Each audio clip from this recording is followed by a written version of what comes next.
Yeah, I was waiting for. I was waiting for the Say fucking hello again. hello. Hi.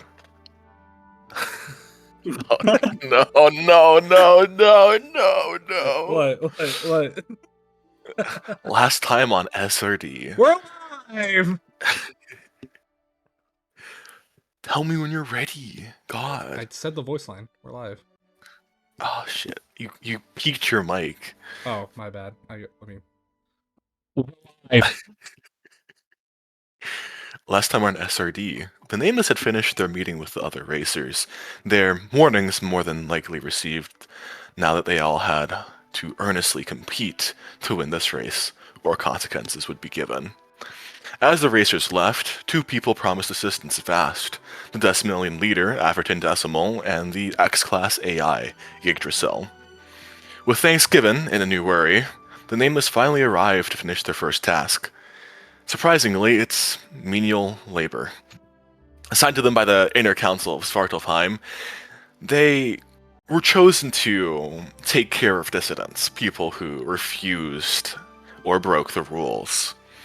This Inner Council, whose fangs dug deeply into the machinery of the grand ship, sadly was thwarted by one Bilbo Butters, who, quite literally, did not give a single fuck. Though, thankfully, as their tasks were completed, with it came the newest upgrade to Starship Velociraptor. Now they find themselves waiting. For when the month is over, when that strange sphere that still lays dormant in Ibuki reveals itself, when the race will begin. Now, what will the Nameless do? How will they prepare? And when will Ibuki finally open up about his home? Find out next time on Session 38, Dining on Desires. I do be dying on those desires. Low key. Yeah. I love desires. It is a new morning. So, since we left off on everybody gaining hunger and or losing it,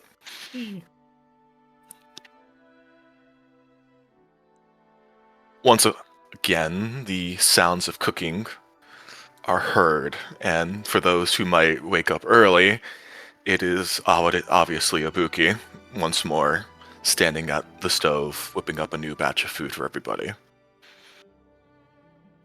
His pace is stiffer than the last time, his body moving sluggishly. There's a small droop to the fire that usually radiated from his hair, more like embers than little flames. Yeah. Liliana will be down already, making her way down the staircase as she'll glance over the railings towards Ibuki. Not saying anything, as she'll just slowly slither her way over to the kitchen until she's right next to him, silently, staring over his shoulder or past his arm. Yeah, Liliana, as you approach, you can actually hear Ibuki's humming to himself. It's a slow song, one usually you would assume used for lullabies or perhaps even a slow celebration dance. It's calming, at the very least. Something nice, but you don't know where it originates from. Yeah, Liliana will speak up from beside him and I'm still most impressed by your skills. The humming pauses, and Ibuki turns his gaze towards Liliana. It's a learned experience, I guess you could say. Does not detract from its impressiveness. Though, if I may ask, I may need your help with something. Perhaps today, perhaps tomorrow, whenever it is you are available, I guess would be. You may ask and request. What is it, Eliana?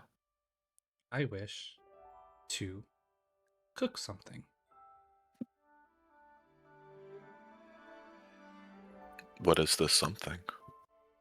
It is a dessert that was made back on Naira. I have attempted to recreate it. It's secret. And in each time, I am not astounded by its flavors. It's merely okay. It eludes me that I cannot make it taste the same as it did. So I've thought to ask someone who knows a bit more about the culinary arts than I. Ibuki puts down the dough in hand and turns now to stare at Liliana. There's a flicker of red in his gaze for a moment before he closes his eyes. I will do my best. Though, may I ask a question? Of course. Who's the one who made it for you? Because that is one thing that does matter. Yuki Frostmourne.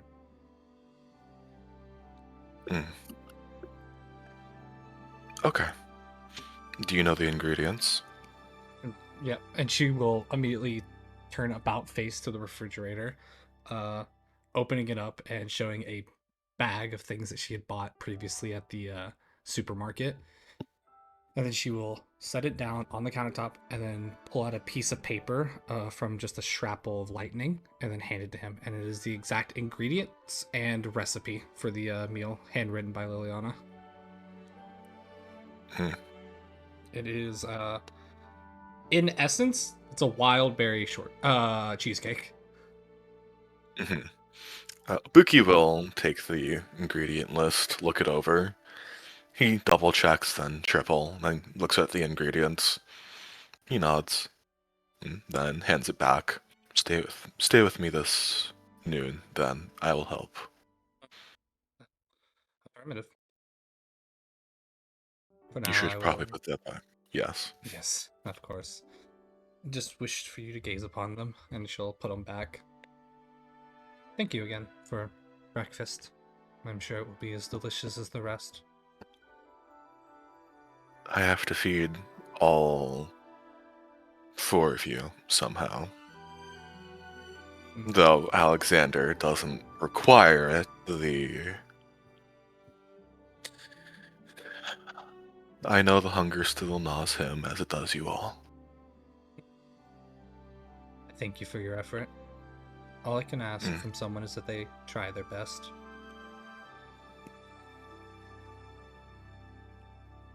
Yep, and she'll turn and go wait at the table until he's done. Yep. Her words cause a pause with him for a moment, even as she turns. And after a breath, he turns back to messing with the dough.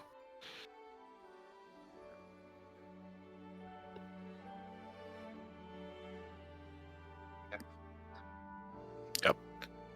That's all I got. Yep. Shortly Gordon. after, Gordo will walk down, yawning as he'll mumble good morning to them both, and he'll just start making coffee. You don't have to look, Gordo, but you can almost feel a pair of eyes watching you the whole time.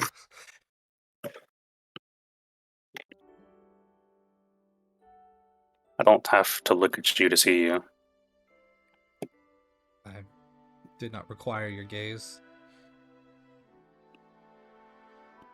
I'm just observing. Me? Or the coffee? Perhaps both. Both are still a mystery to me. He'll stretch as he goes through his routine. It's automatic, like he's a machine, seeing he's done it hundreds of times. Maybe... Never mind. I met Himiko last night, which I recently found out was her name. Himiko. It's Okemi, backwards. With an H. I assumed. Somehow, some way, No. I named her. Quite a pointed name, no? You'd be surprised at what the project file for Kimiko is called.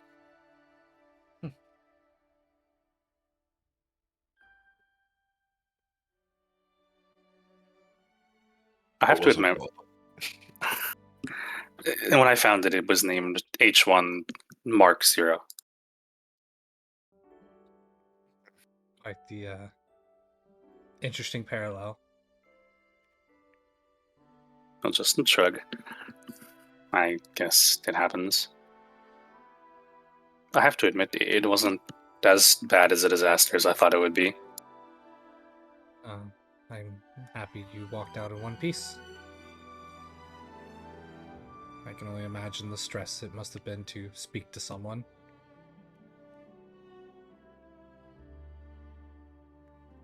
I know you're being sarcastic, but thank you. What did you discuss?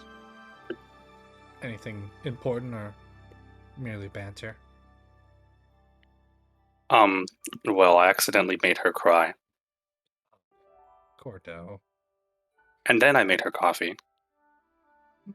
And somehow, in the end, I made a promise to her. The promise? He'll finish his coffees, setting them down on the table. He'll sit down, taking a sip before he continues. I want to get her out of there.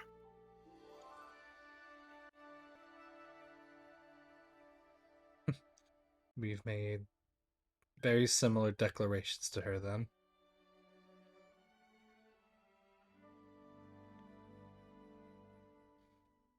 She's like a bird in the cage. I can't stand it. I understand. You say this, though, do you at all have a possible avenue to open said cage? Nope. I've been mired with many, none of which I'm confident in. He turns his gaze back to the two. Well, we do have Yggdrasil herself, no? A thought that I've had of if Yggdrasil exists as an entity of light, perhaps a similar construct could be made for Himiko. Though I would imagine that requires the finesse of Geviard.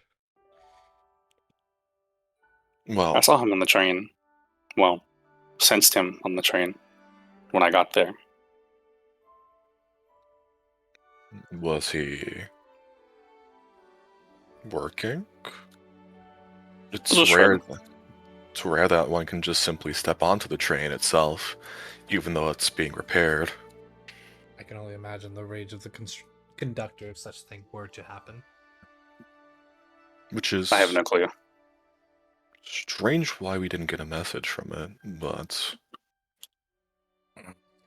I assumed they dealt with it, but I didn't sense any danger, and honestly, I didn't care enough to check.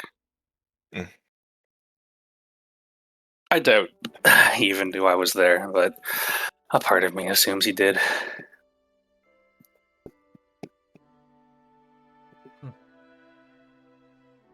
Well, it's always good to hear that you've made yet another friend. I'll just nod. I'm getting up there now. I've hit. He'll like sit there and like mentally count in his head. 5. Ooh, halfway to double digits. We're never getting there. Uh, Who needs 10 friends? What do you even do with 10 friends? I wish I knew. I wish I knew. you dance with them, or you cook with them, or you spend time making coffee with them. That just sounds like doing it less Yep. conveniently. Perhaps, but it's the memories that you share when they were still there that matters. I take it you had a multitude of friends. No, I didn't. Like the socially savvy troop we've all been in our lives. Quite. What would you two like for breakfast? I know I've been just making it willy-nilly with the ingredients we have, but That has been of the utmost satisfaction to me. Whatever the chef's preference is, I have no way the other.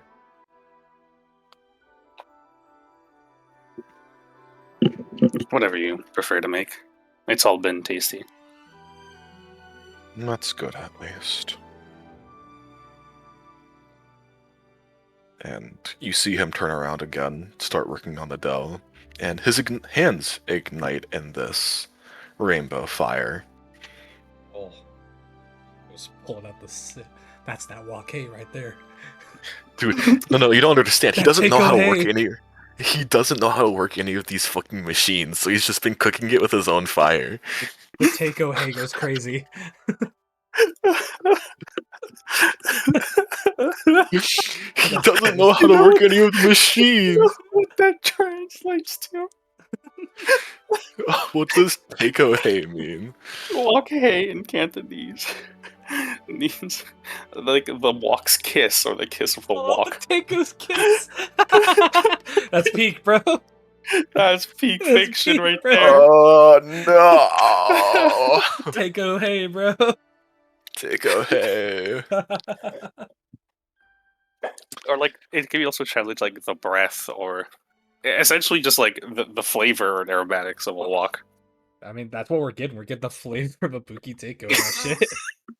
Oh my That's That's god. the crazy. lineage of the Oni right there. Oh Their god. dreams Well, pioneer this path. I almost said the last Titan reflex.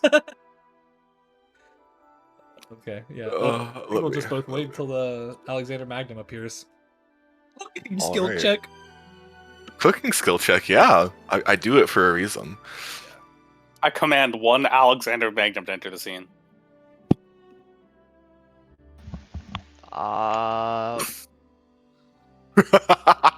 Want me to just walk back in?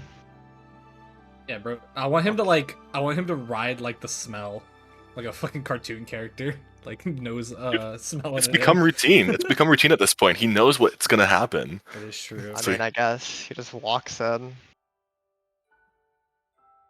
Almost said it. Yeah, okay, he's here. He's just gonna enter. He's in pretty. He just walks in, pretty standard, nothing special. Good morning. Oh my god. Nice voice crack. My bad. Take two. Take two. And Good morning. Morning,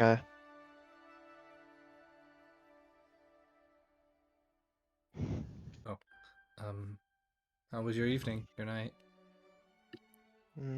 I stood outside and stared at the stars. About the same as always. Seemed nothing new. No.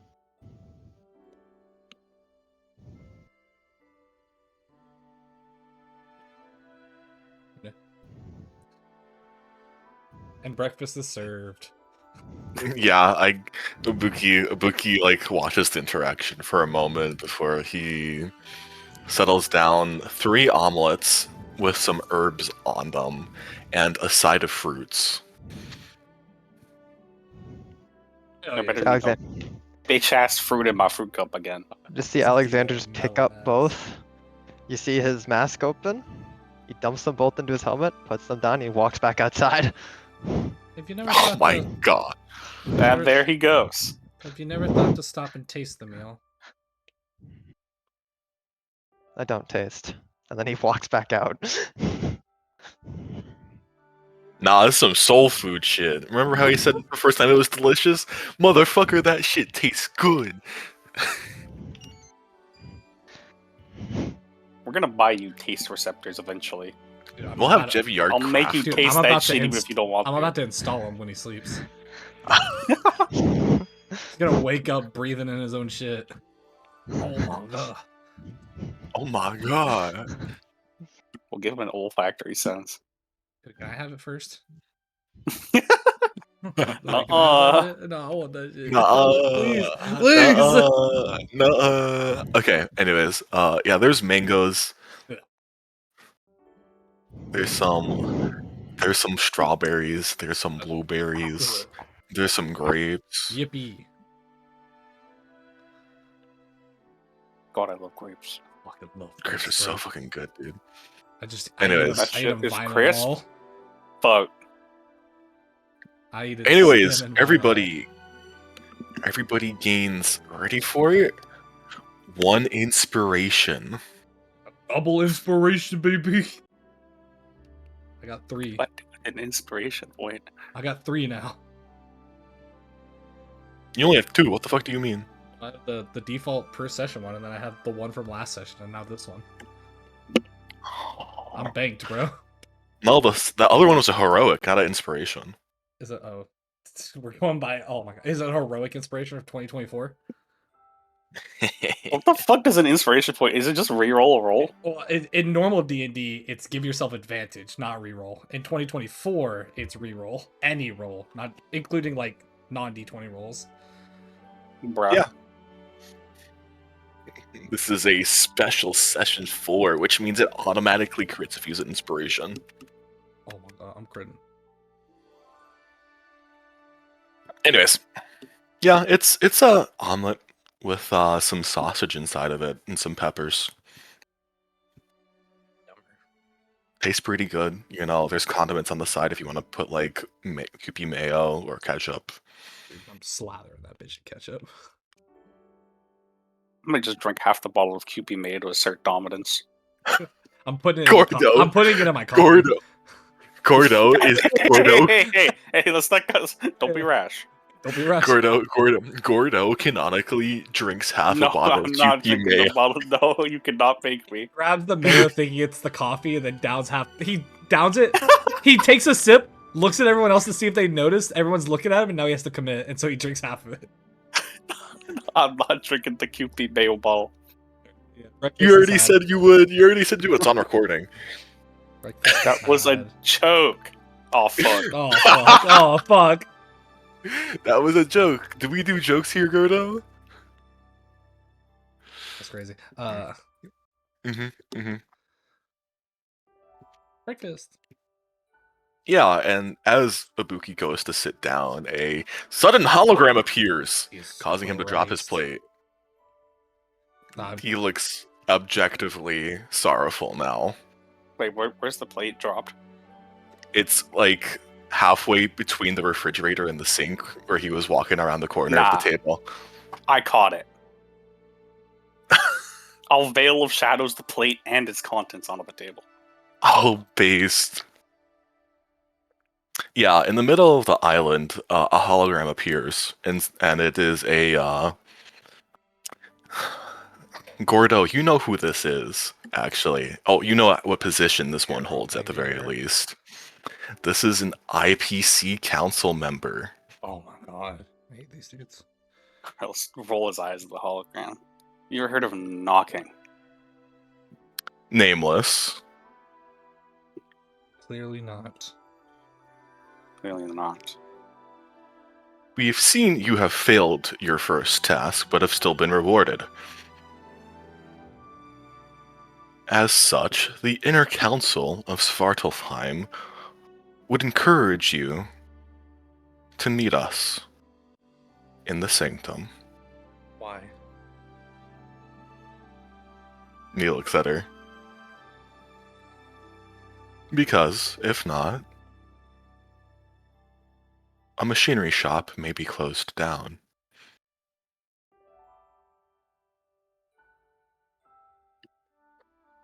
How about you provide those coordinates, IPC council member?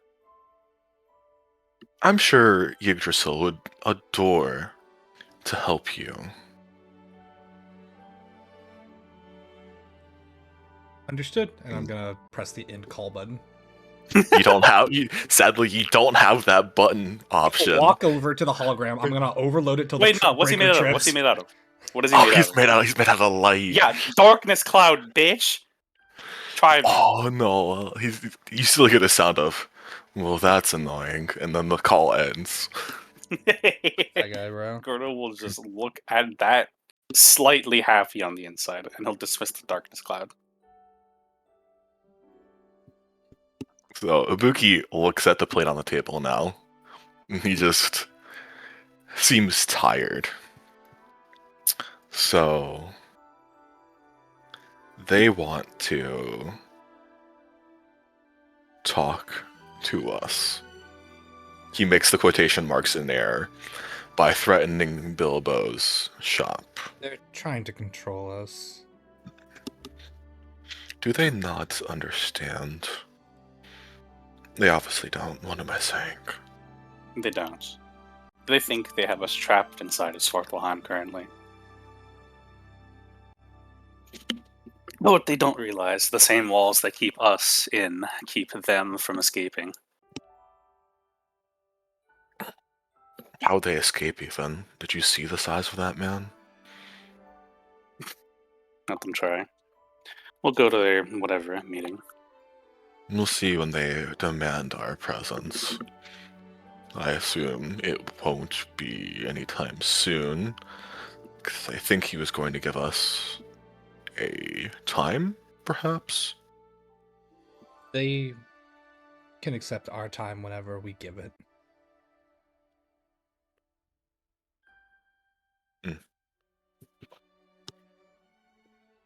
With that, Ibuki finally grabs his plate, sits down, gives a happy, almost happy, sorry, nod to Gordo at what he did for saving his food, and starts munching. Girl, I'll give you a single hand wave. Don't worry about it.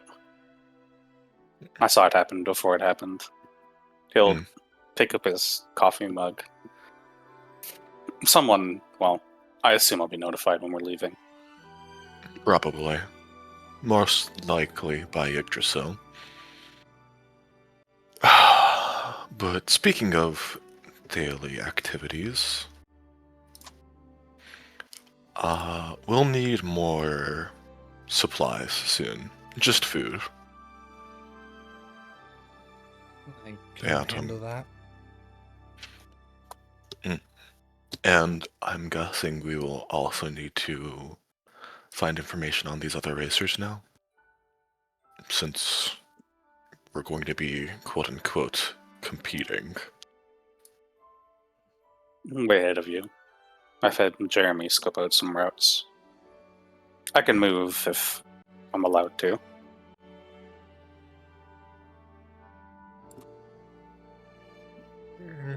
I don't think it's a problem, no.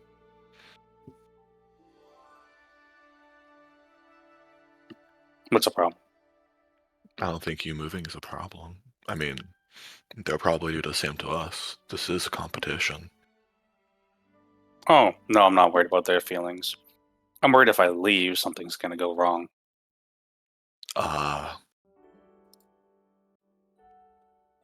Understandable.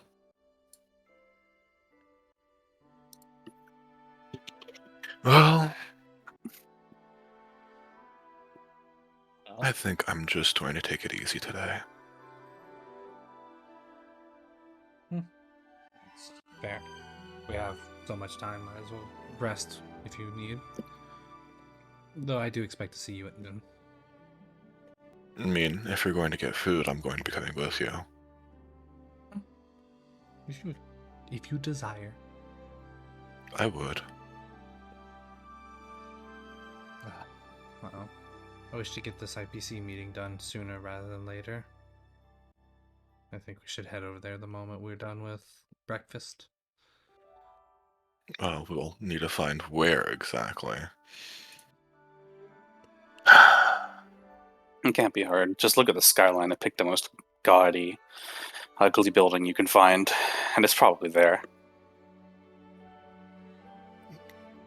He immediately looks to Garnet's tower. There it is. We found it. I mean, you're not wrong. I mean, that is the highest place aside from, well, what once was the tree. And it's ugly.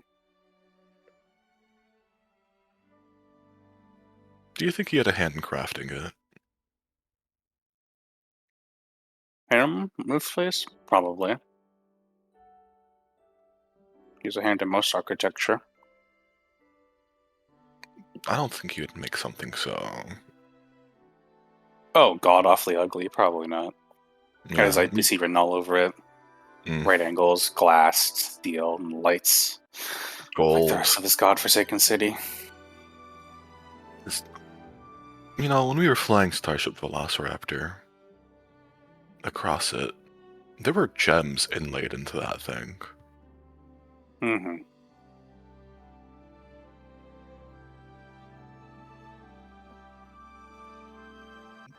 Extravagance for the sake of extravagance. Yeah.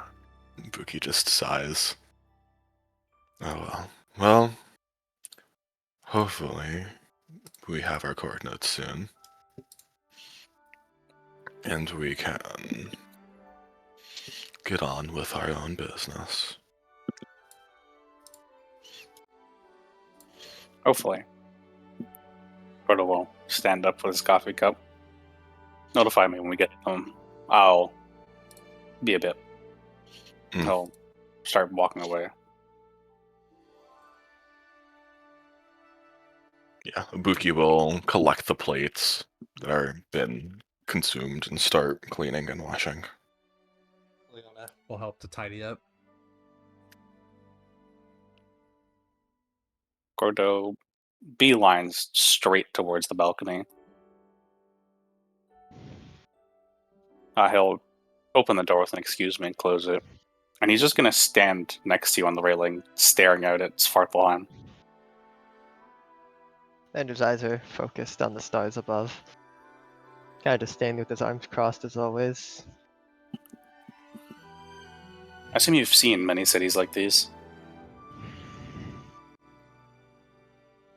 Most great civilizations tend to take some things from Glamoth. In the end, a lot of them look the same.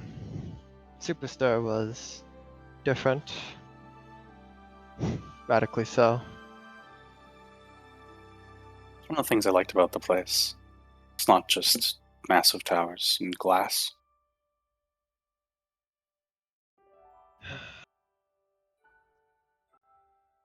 Do you have a reason for speaking to me?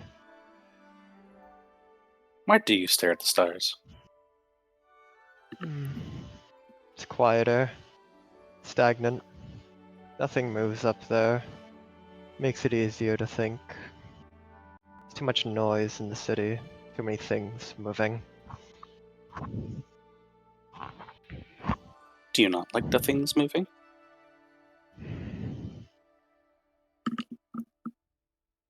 I suppose it's movement.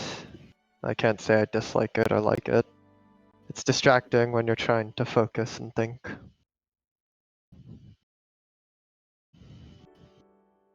You've seen something, haven't you?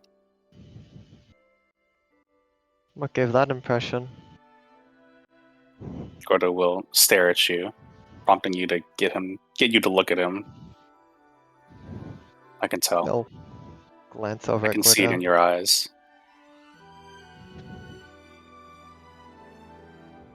Well, when you spend a long time in a dangerous place, you see a lot. He'll shake his head. You know that's not what I mean.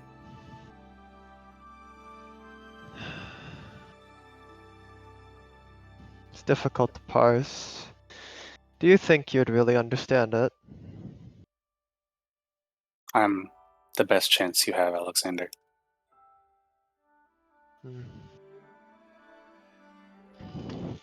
Then we'll uncross his arms. Gonna hold out a hand as emerald energy flows out. He swipes his hand as space rends and a collage of infinitely moving images, almost incomprehensible, lies before you. When I became an emanator of the Trailblaze, even for just a moment, I saw it. Everything. every road to be walked, every path crossed, every journey's beginning, middle, and end. I saw them all. And I'm still trying to parse what I truly saw. My mind is often parsing through individual instances of a path, trying to figure out where it'll lead.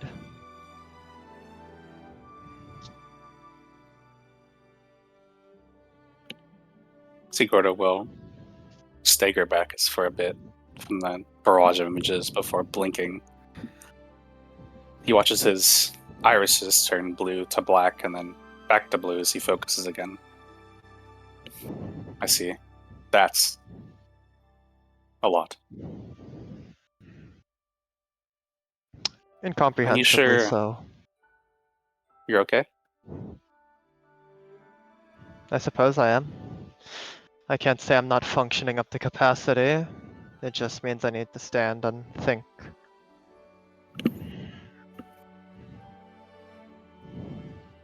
Porter will sigh, take another sip of his coffee, and he'll place it on the railing as he leans out and looks across the buildings.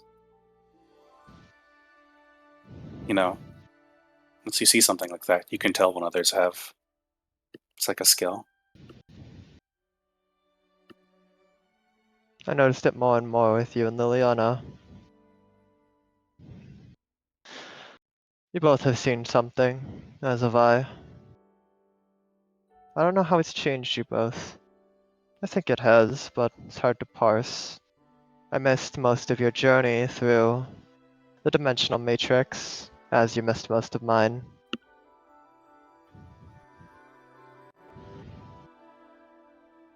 I'd love to show you and describe to you what I've seen, but I can't. You've seen everything, every possibility, every moment in every possible way. I glimpsed upon nothing. Complete nothingness. Not darkness, because darkness indicates an absence of light. Actually, nothing. Completely empty. It changes a person. It makes things feel small, like they don't matter. It's bold to call me a person. Believe I'm beyond that. Far beyond it. So are you. Once you see the beyond, see the abyss, see the end, see the road, nothing else really seems that significant now, does it? You stare and understand that you are merely a drop in a great ocean, hopelessly trying to stand against a current, when inevitably that current will take you. Just as Terminus can take everything, no one can escape the road they walk. It's foolish to think that trying to do anything to defy this path is doing anything but changing its course. You will always walk a road, and eventually I will always see where you begin, where your destinations are, and where it ends. Goda will chuckle softly. You believe to me being above a person. You'd be partially right. Recently I found that I can't lead anymore. I don't know what that means. But I think you're wrong. I'm still very much a person. I'm just not sure who anymore. But I'm here. And just because my journey will end, doesn't mean my journey means any less. That's the beauty of it. Seeing the end. Just makes you appreciate everything else so much more. Life only means something because death exists. Life is special because it can end. And that's what makes the end so beautiful. It gives a meaning to life. It makes everyone so much more conscious of why we're here, what we're doing. Every life I impact is just another one that becomes a little more special to me. Isn't So it? no. I don't think I'm more than a person, and I don't think this is meaningless to me. Isn't it ironic to say that as someone who has been claimed by Terminus, who realistically can't truly die? It's the same with me. Nor Terminus nor the Origin can claim me at this point. When my journey ends, it'll begin again. I say I've given up the title of Emanator of the Trailblaze, but it never truly leaves you when one of those three core aspects of all of our macrocosm grips you. Once it sinks its claws into you, you can't really be touched by the other two. That's why I don't really view most things that happen as meaningful. In the end, I know the outcome. I know what path will happen, and even when it looks like it's going to diverge, I can see the thousands upon millions of ways it could possibly go. How do you live like that? Constantly seeing glimpses of what your Aeon demands. It makes it hard. I often close my eyes metaphorically. I don't really think anymore. Especially when we're fighting.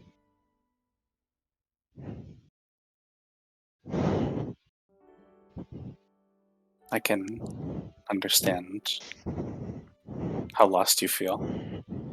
It's hard to walk when you see so many different visions of so many different things. When Yurion feeds you of what could, what can, and what will. You just have to walk in a direction and close your eyes and trust you'll find your way. At some points you may get lost. At some points you may not know what to do. And it's true. I've been claimed. There's nothing I can do anymore. I truly do question sometimes if I can die, if I'm even really alive anymore.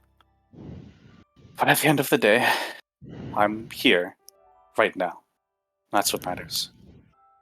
There are people that need to be saved. That's what I will do. So be it if I see visions of everything. They only matter when they come true.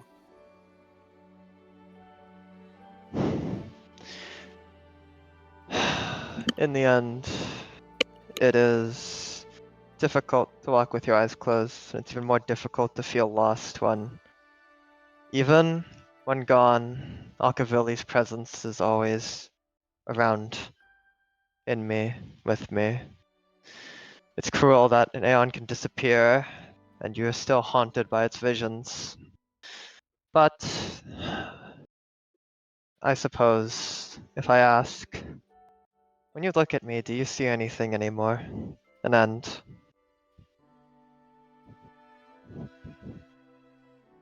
See, Gordo will look at you, and he'll close his eyes, and you almost feel his senses expanding at 120-foot radius around him.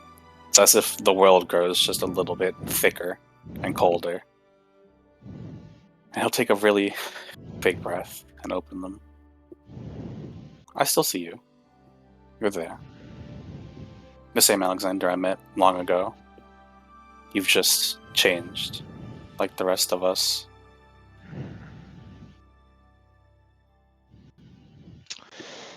Strange of you to say that when that Alexander died in the Matrix. I said it there, I'll repeat myself now.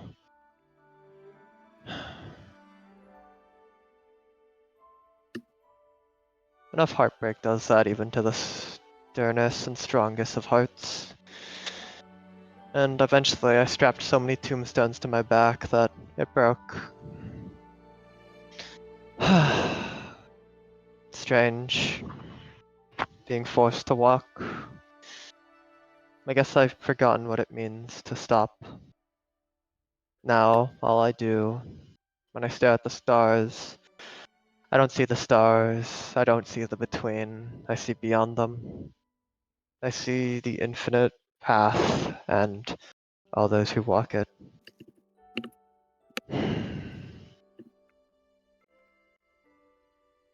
I see.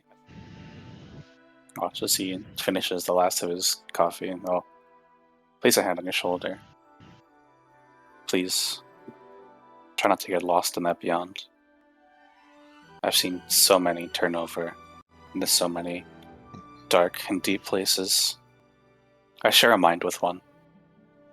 So if you feel yourself drifting, please ask for help. I don't want to lose you.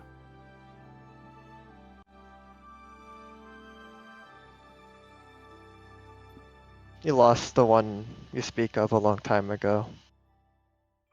I'm not lost. I'm just walking.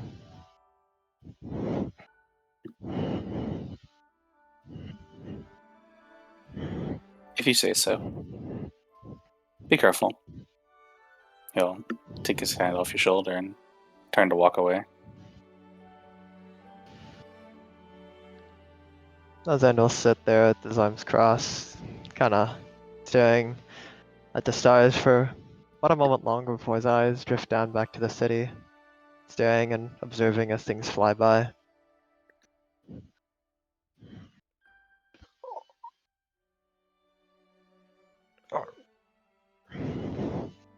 So, we're going to this meeting or what? Meeting time. Who I wants love to meetings. kill a council? Who wants to kill a Oh, council member? I'm gonna rip them apart with my bare teeth. Grr.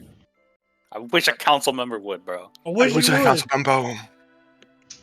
Yeah, as you all finish speaking, if I could, please, thank you. Yggdrasil appears, though she looks a bit more subdued in her facial expressions.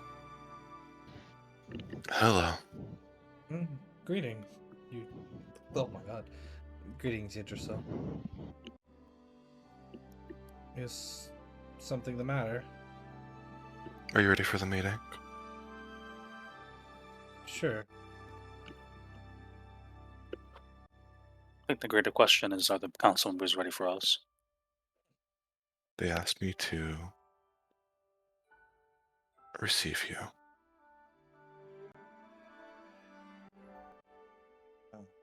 Best not to keep them waiting then.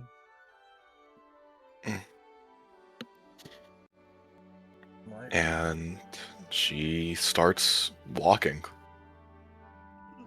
Let's get to the starship, boys. Wait, where is she walking? I assume Towards the tower. She's just gonna walk it. Are we walking there? I'm not walking She it, bro. she's just gonna keep up a few guys. Yeah, dude. Okay.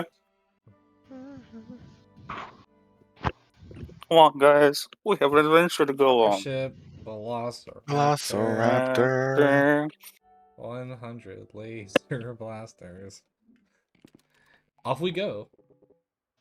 Yippee! On a starship. Velociraptor. Oh, fuck. Don't worry, I got you. Shit, I hit play by accident. Fuck it, let it ride. Yeah, so you all gather into Starship Velociraptor, and you're going, right? She opens up the door, actually, when you guys approach. And seems slightly angry. You can feel it through the small connection you have to the ship itself. She opens the door into Starship Velociraptor? No. Starship Velociraptor opens the door for you. Oh, I'll get in, bro. Yeah, and she feels a bit angry, which is, you can feel it somehow through the what's it called again? Here we go. Yeah, the Nameless Trailblaze Connection System, NTCS. Yeah, I'll run my hand across the consoles that I get there. These IPC have you as upset as I do? There is a small rumble. Fear not. No matter what happens, we'll be fine. Yeah, so Ibuki gets in. I'm guessing Gordo's already in. He's ready to blast. Yeah, bro. Do not worry. One of those pit boys comes back. I got you. Dude, one of the council members walks out on the balcony. I'm sorry. I thought you was a beast of veracity. Oh shit! A piece of veracity. I guess Alexander's there too. Uh-huh. Yeah, you all arrive, and Yggdrasil is actually gone before you all.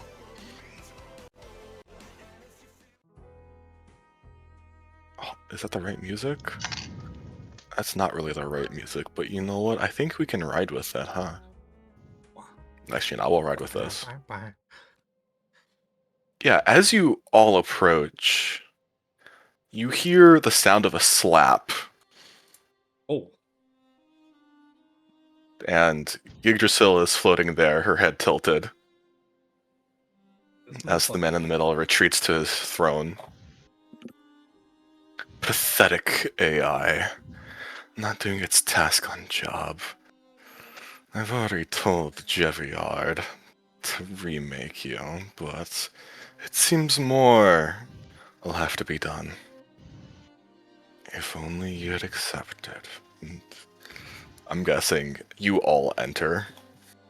Yeah, I'll as we're walking in, I'll look over to Gordo. Now, what exactly is stopping us right now? He'll shake his head. They control the roots. If we pull out the weeds, they'll just grow back. I despise politics. Me and you both, Filiana, and yet I deal with them all the time.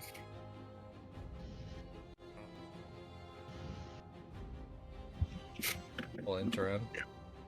Yeah, as you enter in, the man in the middle will settle down into his seat again, his form almost too big to actually fit inside of it. He's practically dressed in fineries. You and Liliana Gordo both know how much this entire area of things are worth in this room. Each of those statues behind them is around 3 billion I almost said Credits. Go credit. credits. Yeah, each one of them is almost worth 3 billion credits. It's made from light gold, which is gold that shimmers in the light and can turn molten at the slightest heat difference. This whole room is generated to keep it all cold and solid. Melt this place. Yeah, you want to talk shit, bro? Let me turn this bitch into a swimming pool. Ibuki, heat up! Ibuki, heat up right now! Yeah, Go and above room the water below Gordo, make me a. Actually, you know what? You probably have the history down, don't you? Do you have history down? Uh, Probably not, but I am the IPC character, so You are the IPC character. You know what? Just roll me an insight. Sight. I love insight checks. You should easily get this right. I rolled a 3! Holy God, dude. Oh. Why did you curse me? It was my god. It was my god-given duty. I'll just say you have this with advantage. So you hit that 19. Yippee. But this water is pulled from a dead planet killed off 20 years ago by the IPC. Thank you. That's crazy. What? That's Holy wild. shit. That's actually crazy. Yeah. This guy might be him. I don't know. This water is supposed to enhance lifespan, improve skin condition. Basically, it's like a water of Fucking youth. fountain of youth. Yeah. Yeah, they have. Okay. And this pool holds enough to fill an entire Yeah. swimming pool stadium. Olympic Stadium. Yes, sir. Yeah, Yeah. they're just sitting over it too. Gordo will glance around the room at the fucking gaudiness of it in disgust, and he'll just rub his watch hand with his other hand. I assume yeah. he requisitioned the other tower, seeing at how ugly this room is. Yes, bro. One of the men tries to sit up, the man on the left, and you see him, his face puff in exertion for a moment before he just settles back down and huffs. Speaking like you know your place. You stand before the council. Mind your manners. I will when you demand my respect, friend. Well, then I demand it right now. That's not how respect works, but I don't expect you to know that. What? You'll just fire off your funny bow? I'll just shrug. I'm sure that's what you want me to do. Surely you would. You're no more than an animal like that, Oni. Oh, Ibuki twitches. We'll feel a hand on your shoulder. Don't. He's trying to get under your skin. If all we did was come here to bleat insults at each other, can we go? Or was there some matter of importance that you wish to ordain? There is a matter of importance. The man on the right speaks up finally. He's actually more fit than the other two on the sides. Yeah. And he slouches in his seat, a little rapier across his lap that he polishes. You see, the task we gave was meant to, well, as a test, and you all failed, and it looks bad on us. Now I'm certain you'll say you don't care. The words from my mouth. Wonderful. All we want is cooperation. And he gives the man on the left the glare. You know, a buddy system, give and take.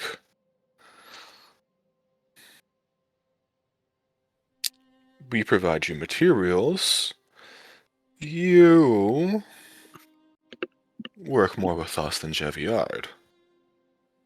You already know our influence runs better throughout the city of Svartalfheim. I'm sure he's already told you. We control the resources, and he basically acts as a puppet nowadays, along with his. And a hand moves to cup Yggdrasil's cheek, turning it to the side as if he's admiring an object. AI. He lets her go. She wilts slightly, hands bowed before her legs.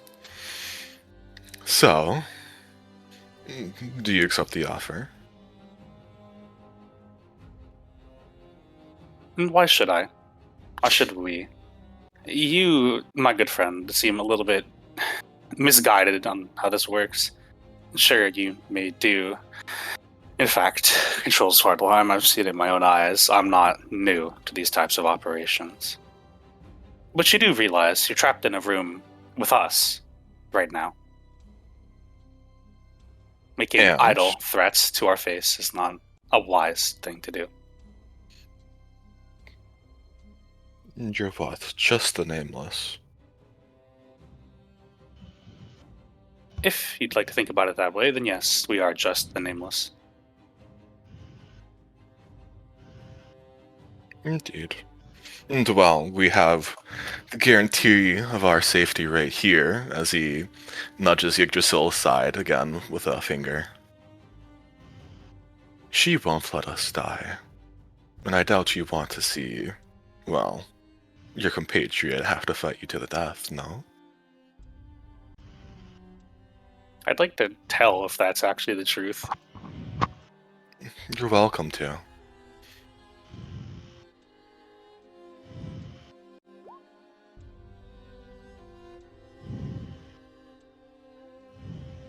Is that actually the truth?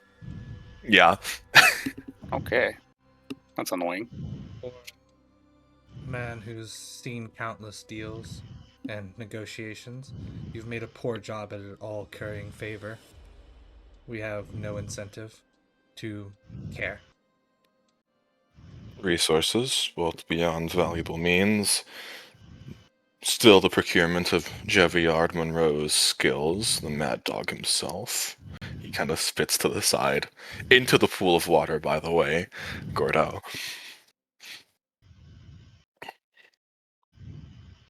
And, well, means beyond whatever he can offer. We have much to offer.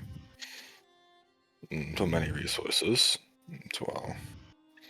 You need all the help you can against the veracity, do you not? Liliana will cross our arms and what if we choose the underdog? Then you do. You walk out of here. We do nothing to you. We smile and shake hands. I would imagine it's never that simple. It never is.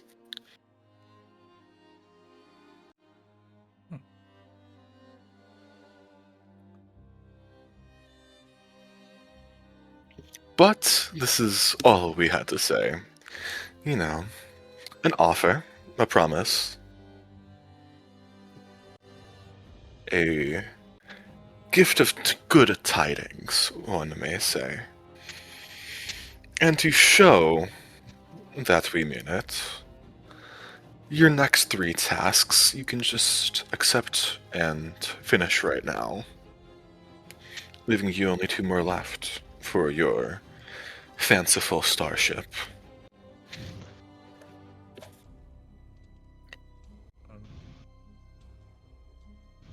Are we the only racers you've approached? He smiles and says nothing. What's your favorite? Why us? Why have you chosen us as your favorites? You are like a wild card. We've heard the stories. Lord knows, well, Aeons knows how many people have spoken about you. You're a worthy investment. Just like how we decided to invest in the other racers if they would take it. How many of them have accepted? That information is private. You'll know if you accept.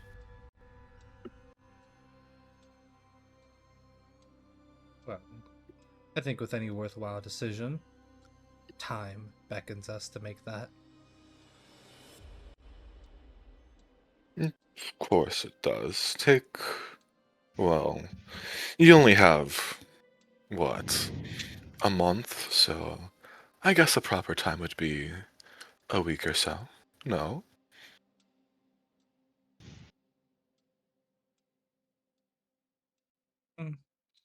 Within a week's time, you will have our full, unanimous decision. How lovely, Hold your breath. Liliana Stormborn.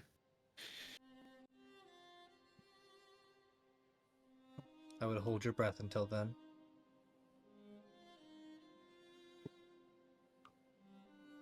We will see. But for now, you are welcome to leave our chambers. How gracious. Ibuki stands for a moment before looking at the 3 with Yggdrassil. A hand pauses on the rapier with the AI. Yes. A click of a tongue and a look of amusement. Alright. You can take your little toy with you. That's within fine by us. And Ibuki nods, hands clenched. Good. He turns, walks up, and takes Yggdrasil by the hand and proceeds to walk out with her.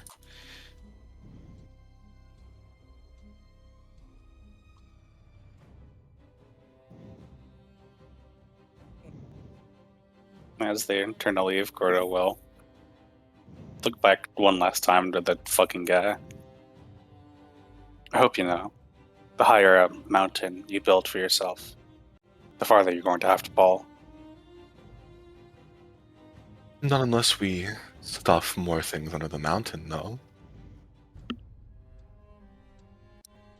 And if anything, I'm sure it would be a comfortable fall. He motions to the pool of water underneath him.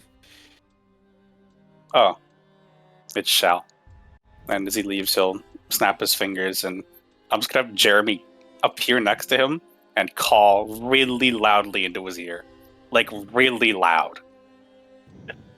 Like, Damnable bass boosted, bird! vine boomed, like, from deep fried call straight into his ear. Gamble core, base boosted, Yeah. stir fry. Yeah, he goes, damnable bird! And stabs Jeremy, tries to stab Jeremy with a rapier. Yeah, Jeremy will die, flop onto his pool of water, and it'll start freezing the top of it as he sinks to the bottom.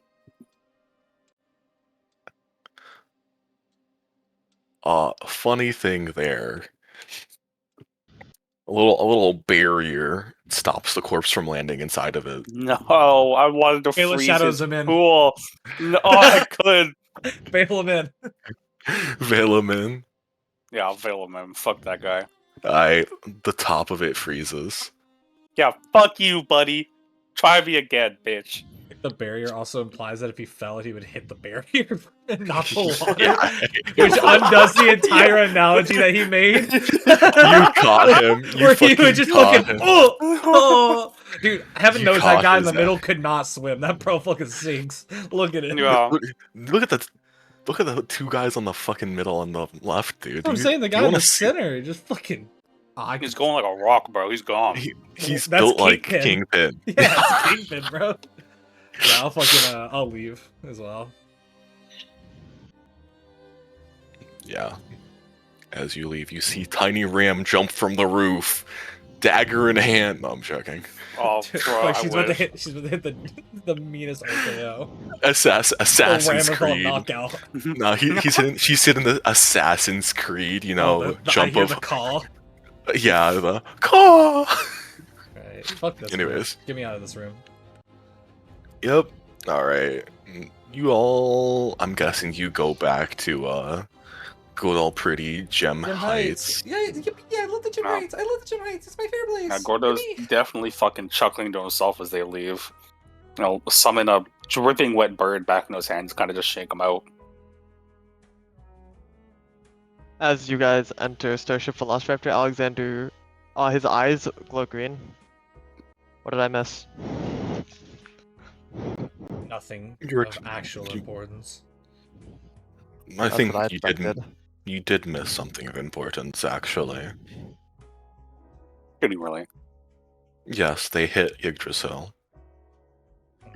Very proud of them. Alexander just shrugs. It is cruelty, but are we expecting anything better from the IPC? If my blade could be swung, it would have been.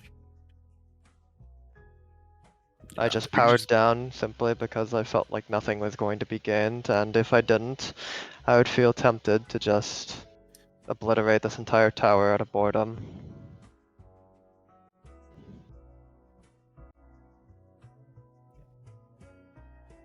Did you so? She looks up a little bit. Yes. Are you okay? I'm fully operational. That's not what I asked. She shuffles a bit. I'm fully operational. Oh yeah, we'll step over. Gently put a hand on her shoulder.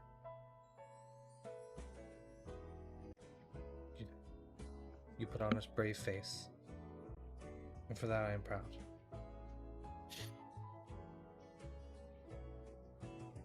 A little sniff. Don't worry. By the time that we're done and this race is concluded, you'll not have to worry about any of them. Alright. Just keep being strong.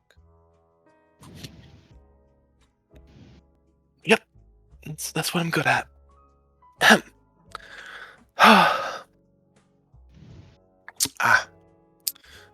And she's literally scuttles on over to the kitchen table and nabs a cookie. And starts squirreling. Wow. This is needlessly upsetting now. Very. No, we have a week to tell them no. I would like to take the entire week to do that. That's why I proposed it.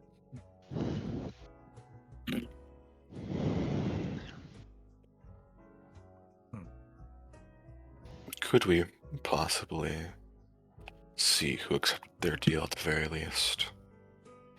He looks to Gordo on that. No. What? How could I give us anything? I think that we can't get ourselves. No, I wanted to see who accepted their deal. Oh, that. Yeah, sorry. That's easy. I'll go ask around. Of course, nicely and completely without harming them. Of course. I assume it will be an easy endeavor. See which ships all of a sudden have a surplus of supplies. And resources, yes. Most of them will talk easily enough. If they're willing. I can only imagine they would not hold secrecy. Not to us, at least. And if they do, I guess we know who to root out.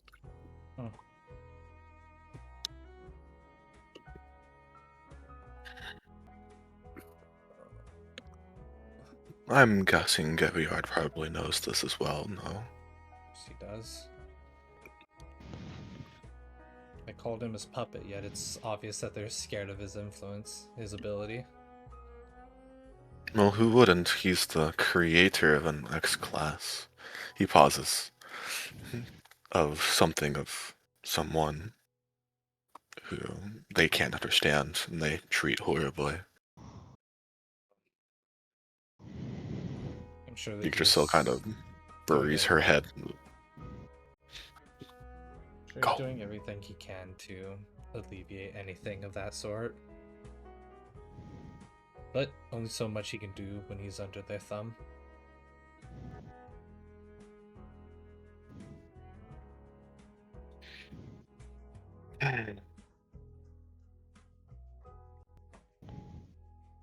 You know, I wish I could have just released Efert right there. I think all of us did. We could have, I guess, is the best way of saying that. But would we Would not have been wise to. Would we have helped? The answer is no. Well, we would have helped short term. But in the long run, this place is worse off without them. Sadly.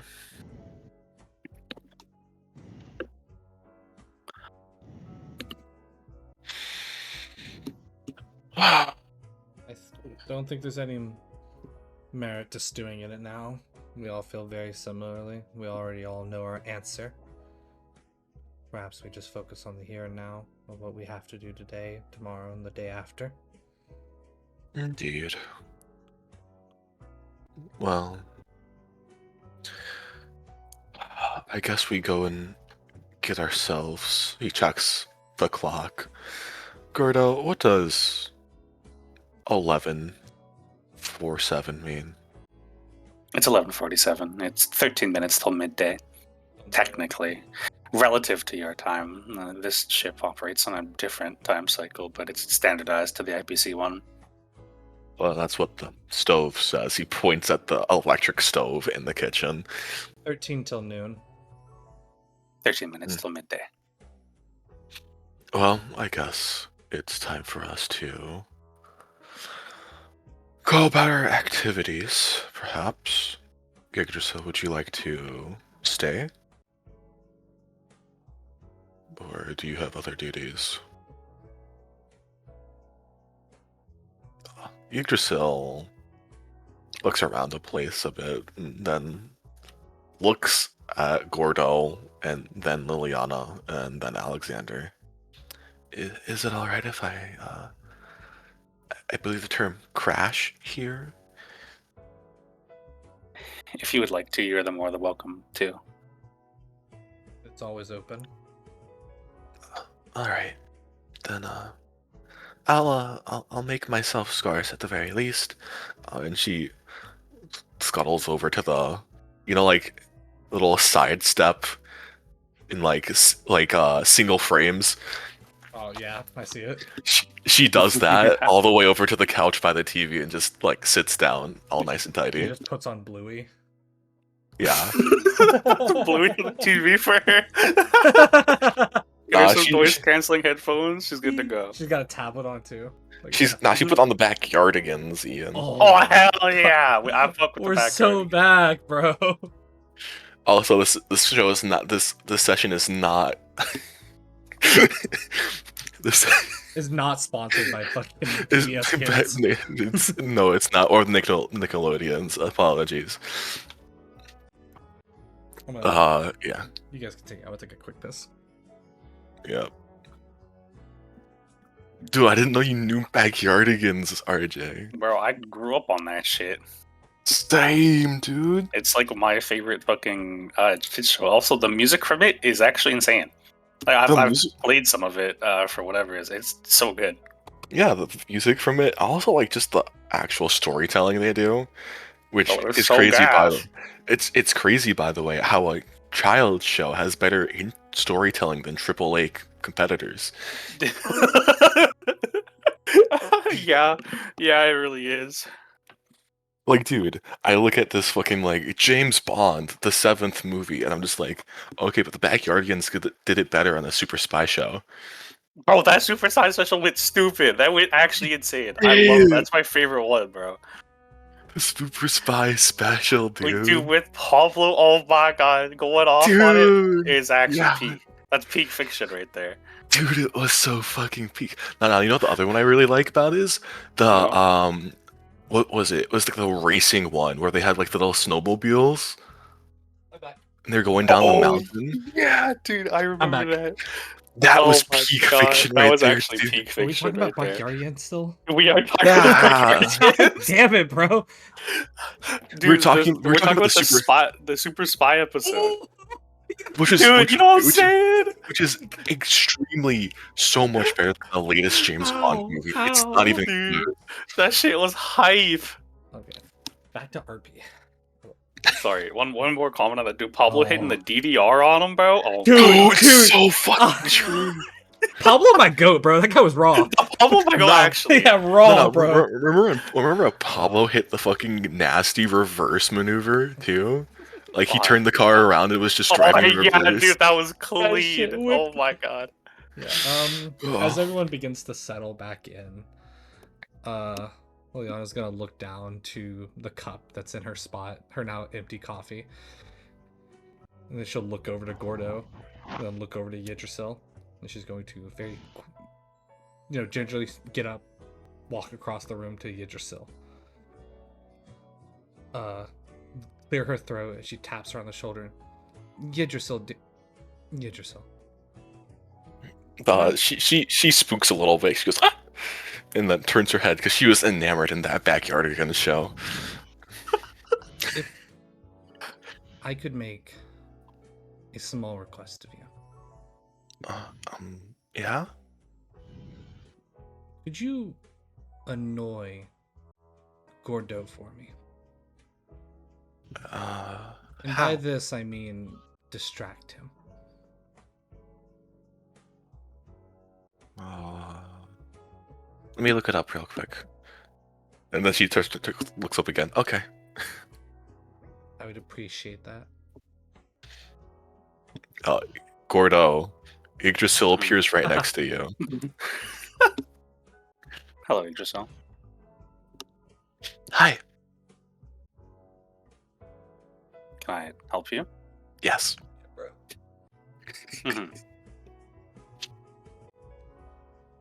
Why does your bird wear a funny hat?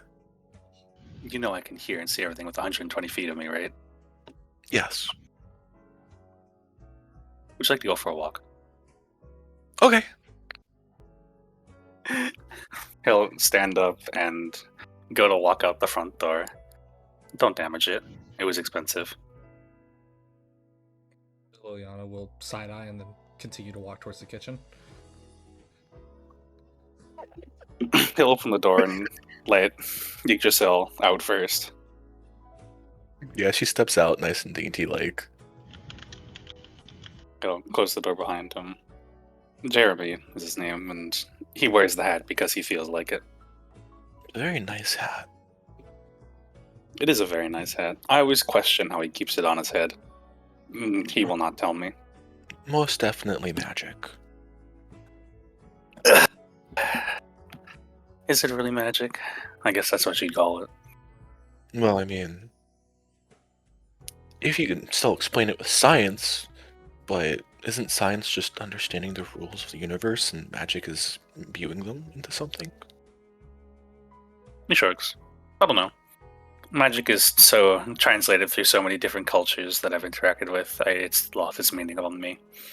I just kind of accept we can do the beyond. Do the impossible and see the invisible? You could say that.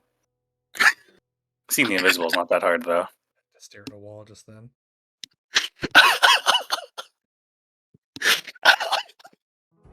Is he okay? If there was a camera for me to look at, I looked at it. Oh, that was so great. I'm sorry. Well, I do. It wasn't even what you did. That's the crazy part. It was me. It was all me. It's that fucker. See you though. Yeah. She nods her head slowly.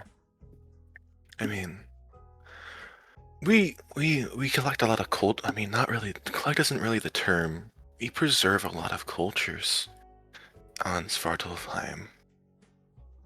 Of course, there's the darkness behind that, in which the factor of the council pushes for which one should be revealed and which one shouldn't, and they sell them sometimes, but I can't really do anything about it.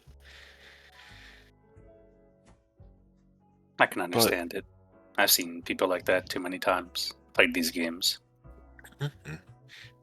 I mean, Garnet tries to keep them safe. He's the one usually that buys them, and they know it. But sometimes they don't, which is nice when I see them in the other museum, the protected one. Mm-hmm. But, yeah. Where do you come from? I'm actually, well, I guess not that close to here. A couple galaxies over from Pure Point is a small galaxy. A planet in there is called Runia. That's where I come from. It's a quaint little place, mostly seen as a vacation home for people. Mhm. It's known for its long days and long nights, especially in the summers. Our days exceed 20 hours.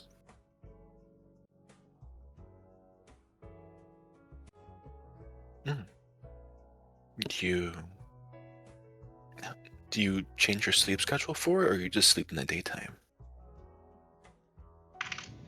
For a lot of the non-natives, they have to get used to it. But for me, I just go to sleep like usual and wake up like usual. It doesn't really bug me, which I guess is a good thing in this line of work. I can kind of just sleep when I have to and wake up when I have to. Mm-hmm. What do you said people go there for a vacation? They do. What do they do there? Because of the long days, we can inhabit a very nice tropical climate, so the weather is always very agreeable. It's that and the mix of cultures. You can kind of do almost anything there. It's like an all-in-one vacation for a lot of people, especially if you have the money to purchase it.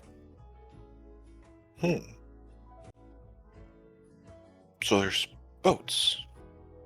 And planes and ships. And water? Like Lots a lot of water. Like an ocean. Oceans. Right? We don't have oceans on Svartalfheim. Well, technically we do, but they're underground reservoirs. Oceans are one of my favorite places. It's just like space, but on a planet. It's vast and almost infinite from your little perspective. And it moves without you, whether you like it or not. You have to respect it most of the time. Mhm.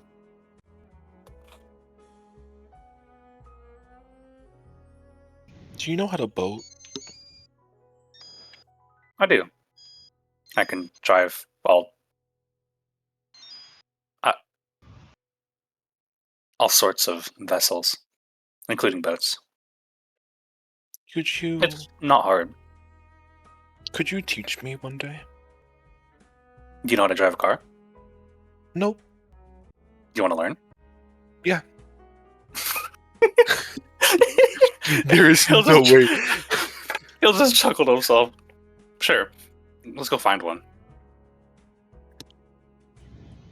And Okay. he'll walk out to the parking lot and pick a car at random. Yeah, that one looks good. Alright, do you want to learn how to steal a car? All these are owned by you. You know, if you think about it really hard, every car is owned by you. If you Oh. try hard enough. How do you try hard enough? Well, you see, he'll grab a car at random. A lot of cars have alarms, and there's a lot of mechanics in them, and things. What you do is you can just find the latch with whatever power of your choice and pop it, and you watch as the door or the car will unlock. He pulls the door open. See? You could just will lean in a little bit and say in a little whisper, "I'm supposed to give you a ticket for that, but I know. I won't. So you're good." But And then you see, all cars have well, IPC owned cars have very much the same software within them. So if you were to just, I don't know, happen to have a flipper, you could theoretically start any car you felt like owned by the IPC. well, that's true. They did update to 104.567. I know. Did you know also if you just like double tap the rear headlight, it opens up to the control panel inside? I did know that, except this is more fun. Mm. Anyways, sit down. Let's learn how to drive a car. She goes to sit in the passenger side. Wrong side. Oh, over here? Hmm. She goes to the driver's side. Surely you've driven a car in some sort of simulation. No, I've just flown. This is like flying, except you have to control yourself with the wheel. Oh. It sounds weird. It is quite odd. You got this. I believe in you. Worst case scenario, I'll just avoid the crash for you. Alright, RJ, where are we going? I don't know, where does she want to go? She does not know where the fuck to go. She's waiting for instructions. Nah, she got that. Roll me. Okay, you know what? Roll me a 1d6. We're going to the top level, baby. The one with the most fucking people. That's fine. Oh, okay. Where is her sheet? Does she have... Oh, no. She's got it. Surely she has it, right? Alright. I will... Alright. Alright. Oh, okay, she crit. Yeah, she's fine. Yeah, Gordo, you see her stare at the machine wheel for a little bit. And then she backs up. It's a little bit too fast. She almost crashes into the wall. And then she rights herself. And she starts pulling out.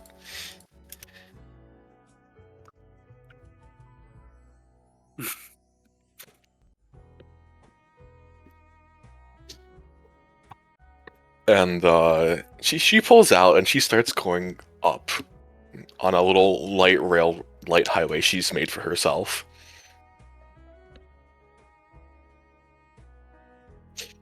Yeah, Gordo's just in the back seat. So he's just one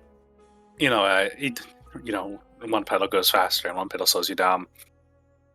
That's not that bad. You just have to not hit anything. Got it. Don't worry if you do hit something. It's not our car anyways. Well, I have to worry about it. I guess you do. Aww. Don't worry, you won't hit anything. Now I'm here. Okay. All right. She pulls into the traffic, immediately car honk because she cut somebody off. She goes, ah! Hits the gas, almost crashes into the rear side of somebody, swerves out of the way, cuts off another person. She's going on the highway like it's fucking Mad Max. Go to see what I'm here for, bro. I'm having the time of my life. Yeah. Eventually she exits the highway, pulls over. Her hair is like all ruffled and tangled. Her eyes are wide, and she looks at the wheel.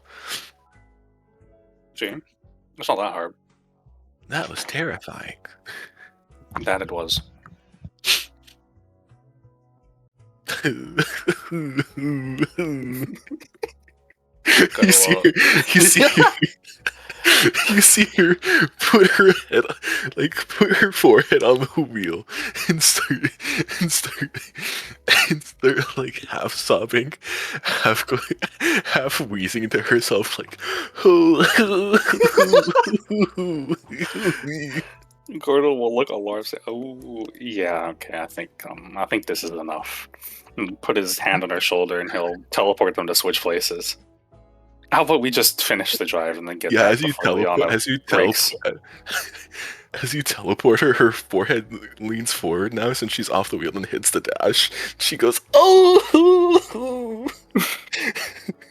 And she rubs her forehead a little bit teary-eyed. Okay. I don't Trust me, if we were going to hit anything, I just simply would have moved them out of the way. Okay. But you didn't. I did good? Exactly. I did good. You did very good.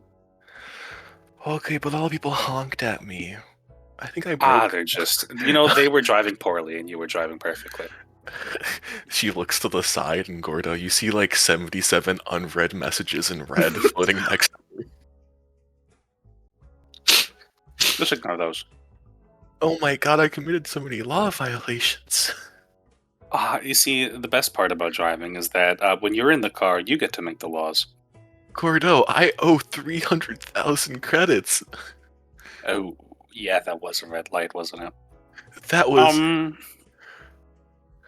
So, my best advice is to just ignore them until they try to make you pay them, and then talk to them in a calm manner at that point. Okay. However, I think my calm manner of talking is different from yours. Oh, what is it? Mine involves a lot more violence. You beat them up over money. That's burglary. I mean, if you really think about it, and he'll start the car and take off into the sky. They're trying to take money from me, so I think of it as defending myself. But you owed them. She kind of just looks at her palms, shook. Oh, Hello, gosh. A lot of people, a lot of different money for stealing a number of cars. Hey, it's just part of the job. That's how it goes. Mm. One of our previous adventures in Gogoria, I stole a police car. Oh. Fun? Very fun. It was an interesting thing. I saw him parked on the side of the road dealing with something, and I waited for him to get back in, and then I just switched places with him. Conveniently put him in the back seat and put myself in the front seat, and off we went. I see. I was on time. That was before I was a Nameless, actually. Before I got on this journey with the other three. How has it been so far? I mean, you seem like friends. I guess you'd call us that. Can I be a friend? You already are, Yggdrassil. Oh. That's how we work. I'm at 2 friends now. You're always a friend to the Nameless, unless you make us enemies. That is how we work. That was so fucking pathetic.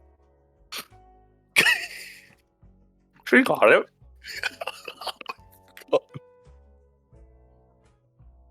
You see the beamiest Yggdrasil smile you've ever seen, Gordo.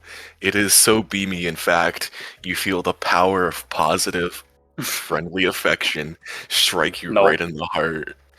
I'm immune, I'm sorry. Nope, you get hit by a Yggdrasil hug attack. Off! No, get her off of me! Cease. Oh, you're my friend! Yay! I am. Please let go of me. She lets go. Thank you. Let's get back before Liliana destroys my coffee machine. Okay. I'll drive us back home.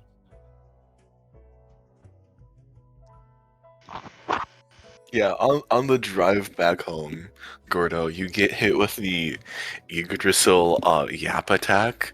She starts talking to you about stuff that's happened today in Svartalfheim, and it's totally like mundane stuff, but it actually contains a good amount of information. And Gordo nods and smiles along, perfectly content with just letting her talk. And him mostly listening. Yep. You arrive back, and Liliana, you hear the yapping still continuing. Yep. She's already making her final preparations. Like Gordo will open the front door, let Yggdrasil in and close it behind him. I trust he didn't break it. You look to Liliana. She's still standing in the kitchen in front of the machine. She's wearing an apron. It is covered in ground. Her head turns to you. You can see a smudge of grounds on her face, where it looks like she wiped her forehead and cheek. There's some on the table itself where you can tell something overflowed and spilled, and she has yet to clean it up. And then she just looks to you, and then looks back to the machine. It's not broken. From what I gather, that is a blessing upon the Aeons themselves. You can silence yourself. Consider me silenced.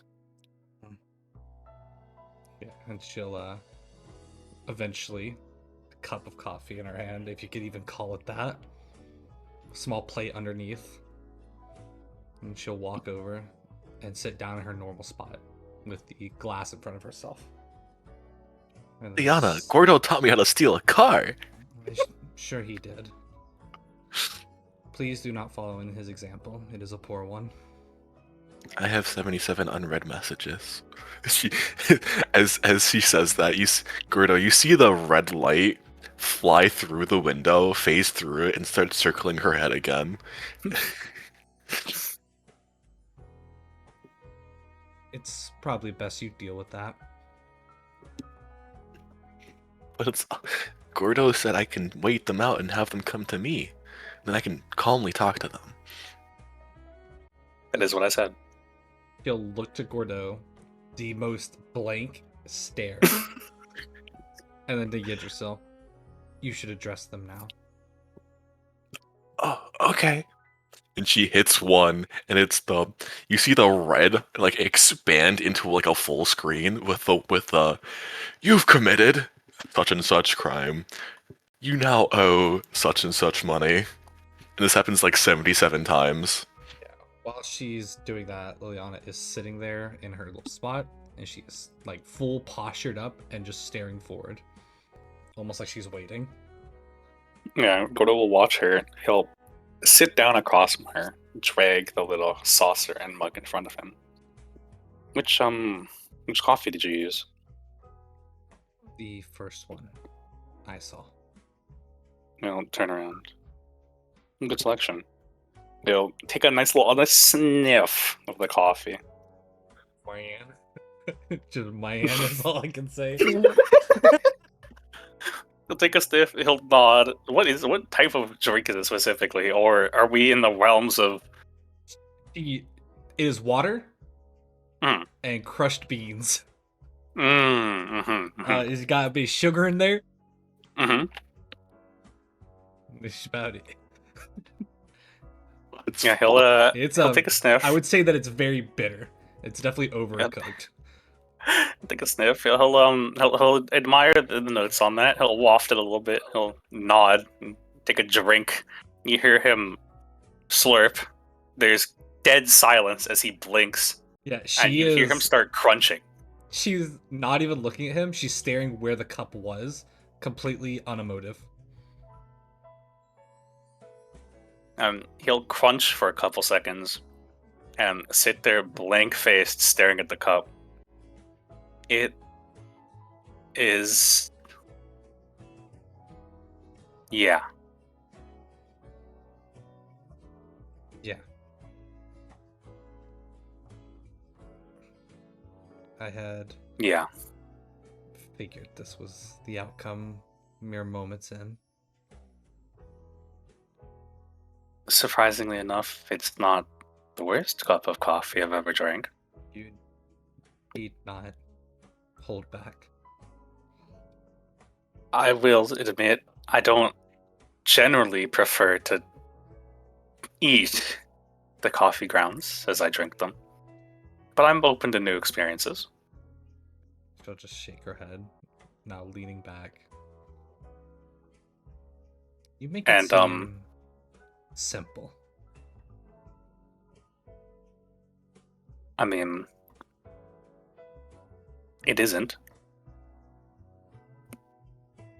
It's merely a sequence of events. I thought it to be replicable. It's a sequence of events I've done hundreds of times over years of my life. Each time I perfect it and get better for my next attempt.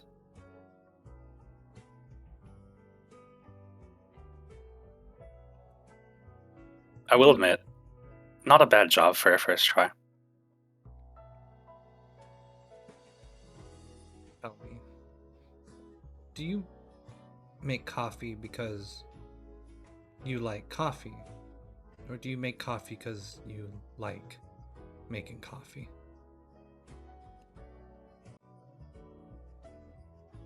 I make coffee because I like making coffee. The process of it is calming.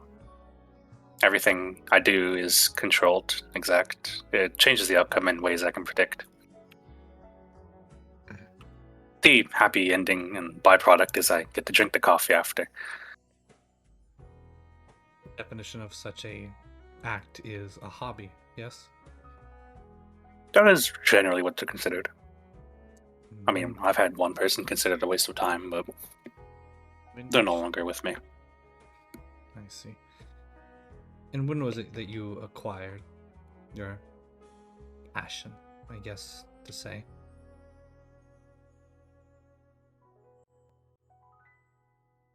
Hayden made me a cup of coffee when I was 12. I think I truly started understanding why I liked it so much later in my years.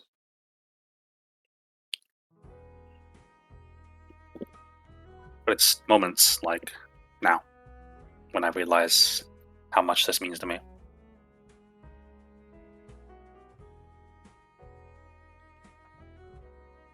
In this, you are still enigmatic to me. I've never understood a hobby.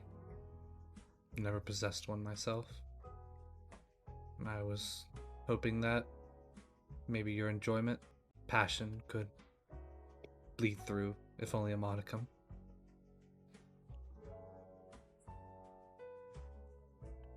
You've never had a hobby? Something you've enjoyed to do? No. My life as a herald, and eventually Storm Herald, was tireless work. Innovation, training, self-betterment, all for the sake of victory.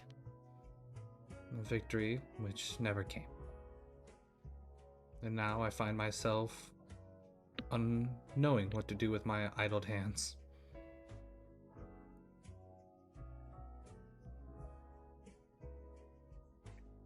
and you thought you'd try making coffee. I attempted. Well, the first way, or I guess the first thing to learn about hobbies is that you have to do them more than once to actually get better at them.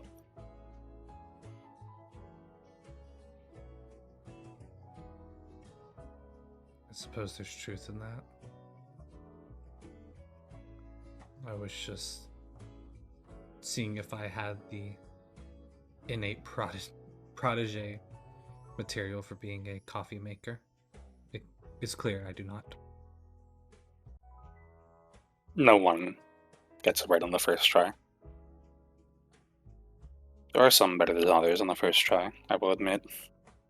But my cup of coffee looked remarkably like this, except I don't think I ground the beans, so it was just beans and water. A remarkably hard drink, I'll tell you that.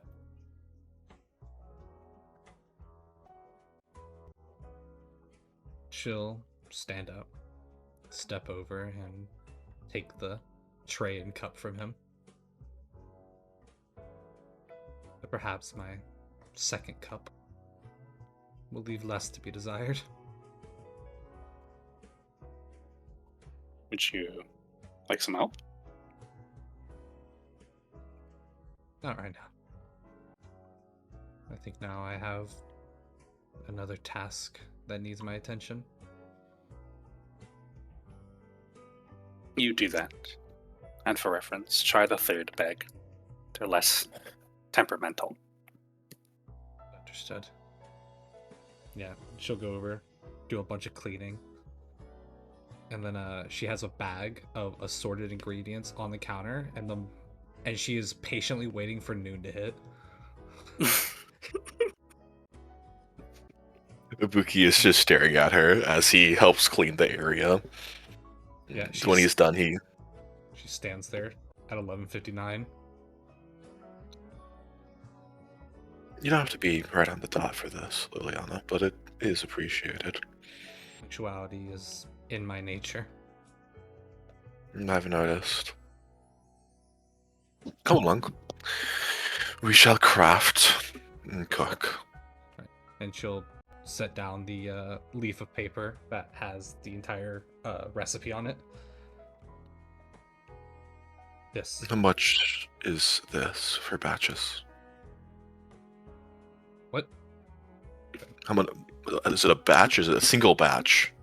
It Or is is a it single what? cheesecake. All right. It's like I said, it's a wild berry cheesecake for simplistic sakes. Yep. Ibuki motions her over. We are going to do this together. Please guide my way. God fucking damn it. I'll pioneer your dreams for you. The craziest old voice lines are when we're cooking. Yeah, she'll roll up her sleeves, put on another apron, go through washing her hands every 5 seconds. Yep. Ibuki. This is a cheesecake, right? So there's. Oh god, do I remember everything about making cheese? It's whatever. We'll go through the process. We do not have to go through the step I'm by not- step. I'm not I know how to do make a that. cheesecake step by step, by from memory. I mean, I do as well, but we do not need to. This is not here for the Yeah. cheesecake. This is here for the yap that happens while It's making for the cheesecake. yap. Yeah. So Ibuki motions her. It's a wild and berry cheesecake too. start- So shit bugs. Yeah. Shit does fuck. Ibuki motions her and starts just guiding her hands. Just going through the motions of putting everything together. One by one. Yeah. So, this cheesecake, it's held dear. It is held. I have attempted to recreate this now 2 nights in a row. I have failed 2 nights in a row. To a lesser degree than the coffee that I have attempted to make. The ingredients, the recipe, it is a formula. I follow it to the T. This is exactly the recipe that Yuki used. I know it. I've seen it. I've memorized it. Yet, every single time I've seen it reconstructed, it has no flavor. Obviously, that is a hyperbole. It was just never as good. I thought it to be a different set of ingredients. For here we have granulized sugar. For our sucrose, we use the plant known as the sweet lily. The berries are vastly different, but when I try them as individual parts, they taste the same. But the sum of them, I just can't seem to make the solution, despite giving all the steps. And I don't know how. I believe you are missing something. I assure you the recipe is correct. I know the recipe is correct, but it is more than likely a personal touch. That not be Because I am the same way.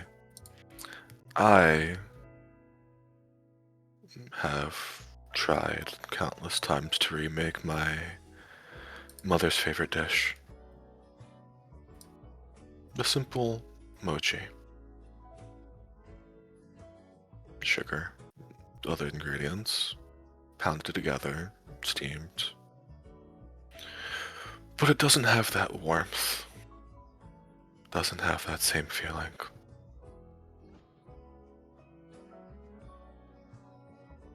how do you add The that? taste. The taste is different for each person. It's the emotions they put into it, Liliana. She'll look down. A part of their selves, I guess you could say. She'll look down at the crusts now that's been laid in, staring at it. And what if one has no emotions? Is there food destined to be tasteless, unmemorable? Do you feel anger? I feel nothing. And do you think then that your food will taste like nothing? It always has. It still has taste, does it not? It's not the same. What? I want it to It be the is not. same. And he pauses for a moment, and raises a hand and puts it on Liliana's shoulder. Then you'll have to learn to make it the same. You'll have to grow and find those emotions, even if they escape you. It'll be a journey. Tiresome, brutal. But I assure you, Liliana, that when you cook with those emotions, the person who eats it, well, you've experienced it for yourself now. The warmth, the taste.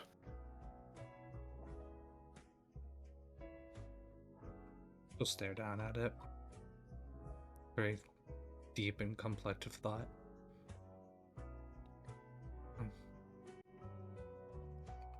I have.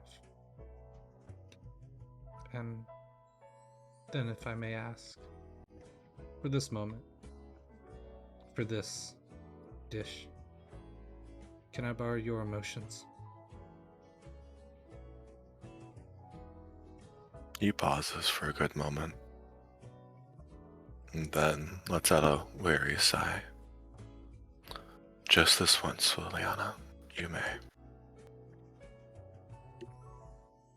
And he continues creating with her, though the process is slower than what one would expect. More personal. She'll follow behind his step every beat. though she does point out every time he does something that deviates from the recipe. And when he hushes her or tells her, explains it, she'll continue along before they get to near the final parts of setting it all before letting it rest in the refrigerator. I am fascinated by your skills and Gordo's. You with your artistries like cooking, your tray plantings, Gordo with his coffees. In both the grand scheme of survival, victory, they're useless. Completely and utterly. Though both of you have a passion. Have It is an attachment. not a passion from my sense, Liliana. It is a memory. My mother and my younger sister, Mizumi, they used to bring me meals after each training session with the others. A pick-me-up, because I'm sure you've noticed with your meeting with Akamitsu, I am small compared to my brethren. Much smaller. These memories, your mother, your sister, do you care about them with all your heart?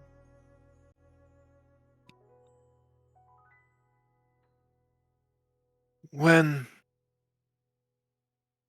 Akavili paused time for me,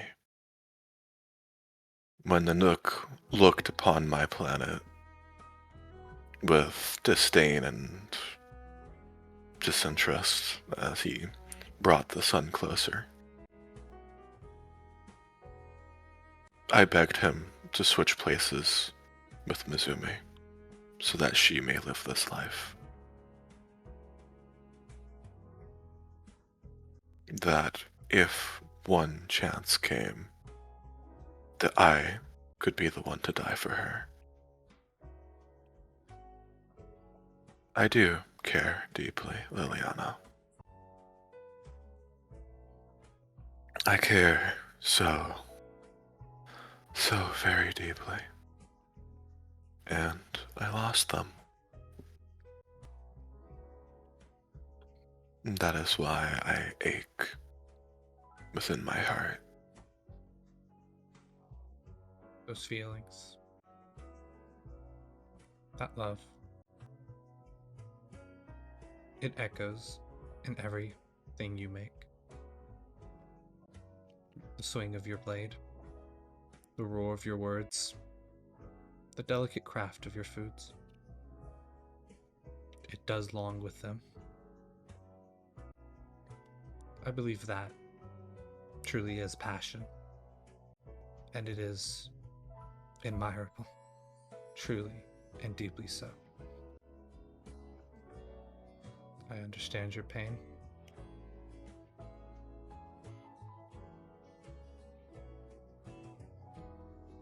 Just a pause there. She speaks her words. Ibuki's hands tighten, only to relax, and he releases a sigh, his shoulders slumping forward. Passion. No, Liliana. That is one thing you are wrong about. What I make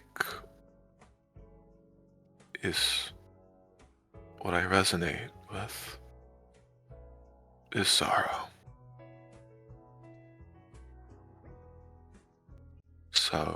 So much sorrow. She'll And take a step over.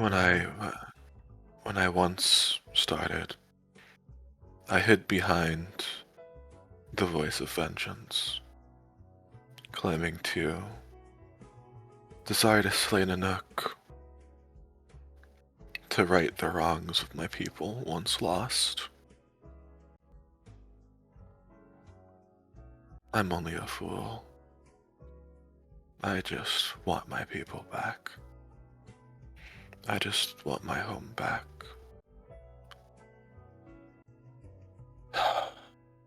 Sorrow and grief are heavy chains, Ibuki.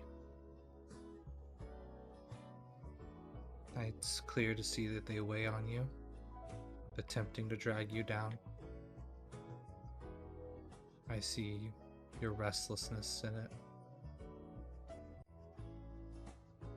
You're strong, despite everything you tell yourself. But if the water ever rises too high, and the tides seem threatening, please know that a hand will be there, whether you call for it or not.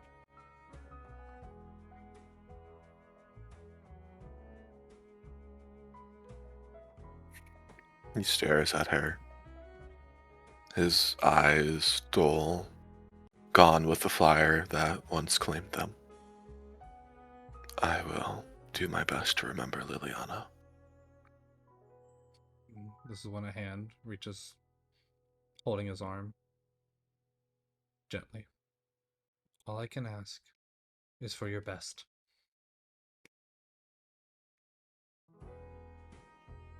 I will do my best to get it. I honestly, earnestly will try. You have my word on that. I don't doubt you for a moment. I think enough of this sorrowful talk, though.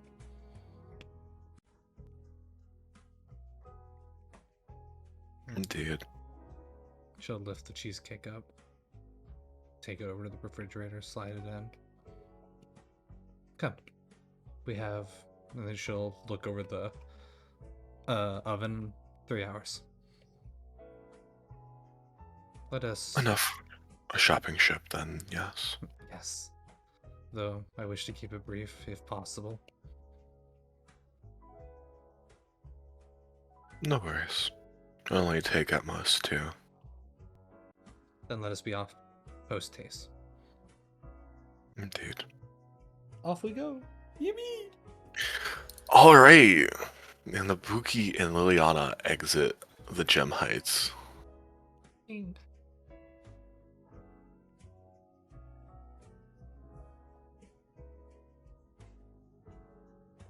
Is it just faceless shopping, or are we RPing that too? I was gonna wait for the other 2 to see what they wanted to do. One of those muted. Alexander Magnum. I'm probably whatever I want to do next probably requires like a time skip, so I'm kind of just waiting. Badass.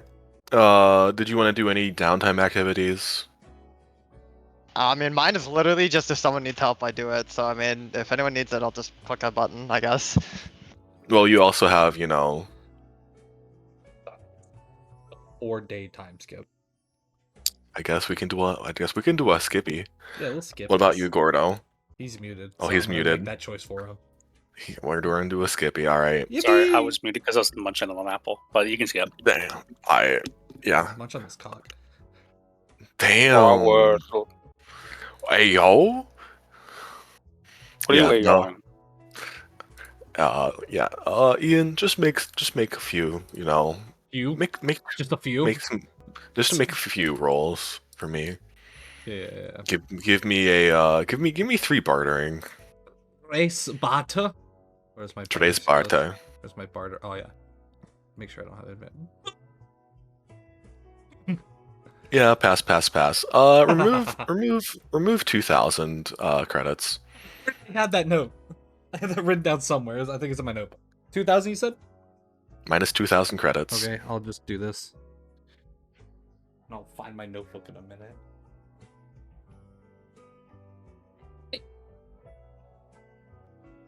Alright, we have stocked up on food.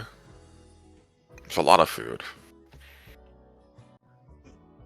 And they come back and, set it all in the fridge. Time skip. Boom. How many days we saying? Out of curiosity.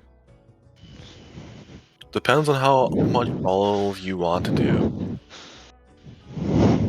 Bro is Yo, you tweaking good? it. You see the chat. He's Yo, you super good, okay? Michael? Michael, you okay? Oh, you were just breathing hard Yeah, into the dude, you mic. breathing You were like a motherfucker. Dude, it sounded like you were seething, like anger. Yeah. Oops. That's funny as fuck. The fucking the lamenting of Andrew was coming Uh, out. I could hear it. Honestly, I'll do. I mean, to be honest, just do as many days as like we're actually able to. Like that ass. Let's just do like let's do I sex. will say, Let's do I sex will one day before our say, deadline. I will say Yeah. that you have opportunities to raise affection with other racers during this time. So you can I'm trying just to say, nosedive them all, bro. try to nosedive them all. No affection gaming for racers. Yeah, I'll do that a different day. I got a motherfucker I need to talk to. We'll skip 3 days. So we're up Trace to days. on day 7. See, I also don't want to talk to these motherfuckers until after we say no to the IPC. Mhm. Yeah. Okay. I will put this in my notes on day 7. Boom. For this, everybody please, we'll have to do some rolls. Yes, sir. Everybody I'm hungry, please bro. roll me 68. Boom! Oh wow, I got a roll. You got a high roll. I got a roll a little good. Oh, the Magnum of Clomoth. I need to pull up the Liliana sheet again. Damn, I hit the middle, huh? Just put Liliana's sheet over on a different tab. There we go. All right, and then roll me 66. Bro. I'm a little hungry, bro. 17 is crazy. What? Yeah, okay, so you guys gain 36, 33, 34, and then you remove 26, 17, 21. Does my cheesecake add a buff to this? One extra D6 to him? We'll RP the cheesecake when we actually eat it. No. I rolled perfectly average. Dude, it's like you in real. That's crazy. I'm 10 hungry. All right, we've skipped 3 days. That's 3 days worth of stuff because it's 2d8 per, 2d6 per. I'm a little hungry, guys. We're getting a little bit hungry, people. I'm gonna devour you. Right, third day rolls around. Yeah, I'll do my little cheesecake thing then. I'll make sure everyone is here. Annoyingly so. No, don't do it to me. Yeah, everyone is forced to sit at the kitchen table. Even the Alexander Oh Magnum. no. I'm standing. You're at the table. That's all I care about. I'll be at the table, but I'm standing. Yeah, everyone's there. Yggdrassil's there too. Oh, she's there too. She's everyone's full. there. She The got whole family taken is- away from the bluey. Dude, the whole Not the family. backyardigans, you mean? No, she's got the Yeah. headset and tablet on. Nah, she doesn't have. She has the headset. She has the headset on, and you see like a little holographic screen in the corner of her eyes. As everyone does, Liliana will walk over. She has a little cake tray with like the dome on top. And she'll set it down in the center of the table. Everyone has already their plates and small utensils. And she'll pull off the top to reveal a wild berry cheesecake. Already pre-sliced. Wow. Yup. And you see her eyes just scan to gauge every single person's reaction upon seeing a cheesecake. Gerdo went from slight confusion to actually impressed. Absolute total neutrality. He looks slightly proud. Get yourself. It's just watching backyardigans. Yggdrasil goes, no. I Yggdrasil slam is the fucking pogging. table. Tell her this is the reason she's failing in school, and get her ass to pay attention at family fun time. Yo! Yggdrasil starts actually wailing, and she runs out. Get the fuck to your room, asshole. Now she runs out of Gem Heights. She goes off the Darkness fucking... arrow her. Okay. Yeah, no, Yggdrasil looks very happy. She starts. She's on a little bit of a clap, a little bit of applause. She goes, yippee! The moment she claps, Liliana raises her hand. No need for fanfare. Oh, Yggdrasil depresso mode. This is a cold cake. And she just gestures towards it. An astute observation. Correct. I, alongside Ibuki, produced this. And now I wish for all of you to consume it. Okay. You may begin. Alexander just like reaches over and takes a slice, puts it on the plate, and you see his face plate open and he just dumps it in. He sets it down. His faceplate closes. Alexander. Actually, I'm gonna wait for everybody to eat it first.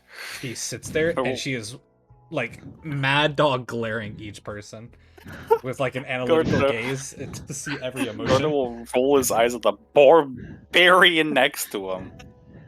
And he'll take a slice like a normal fucking human being and put it on his plate and eat it and he'll savor this piece of cheesecake. He'll really let his palate, enjoy the flavors, pick each piece apart, to give a nice critical thought to his bites as he eats it. I assume this shit's delicious. Yeah, because Ibuki had his hand in it, I assume it is. I will explain what happens when everybody fucking finishes die. eating. Hey, we didn't have any milk. We put that nitroglycerin in there. You know that Give it a bit of an explosive taste. No. You know that water they had down there? Ibuki might have Oh, it's stolen. the de-aging water. Yo, this shit crazy. Like 3 million credits per drop. De-aging water. Anyways, Ibuki takes a piece too, and so does Yggdrasil. And I'm assuming Liliana does after they all do. He is literally the last one, and she is just the hard watching each person. Alright, I will now describe what happens. So, first and foremost, this is a delicious piece of cheesecake. Yes, sir. Even you can taste it, Alexander. Oh, It is creamy, it has a berry taste to it, the crust is magnificent. But, in the underlying tones of taste is sorrow. A deep, profound sense of loss, followed by hope. Somewhat sugary, bright, and it lingers. Like a dream you couldn't grasp onto. Everybody, please raise your level to level 13. What? This was not agreed upon. What? The level? This was not agreed upon. You cannot do that. What the fuck? No, Wait, no, I'm you can't do that. I'm freaking I can't it, do bro. that. You can't do that. Why You not? said you wouldn't. Dude, he's the DM. But what? No, but at 5 levels. What do you mean? Bro, I'll you reach. suck. I'll put us to 15 so you can take us to 20.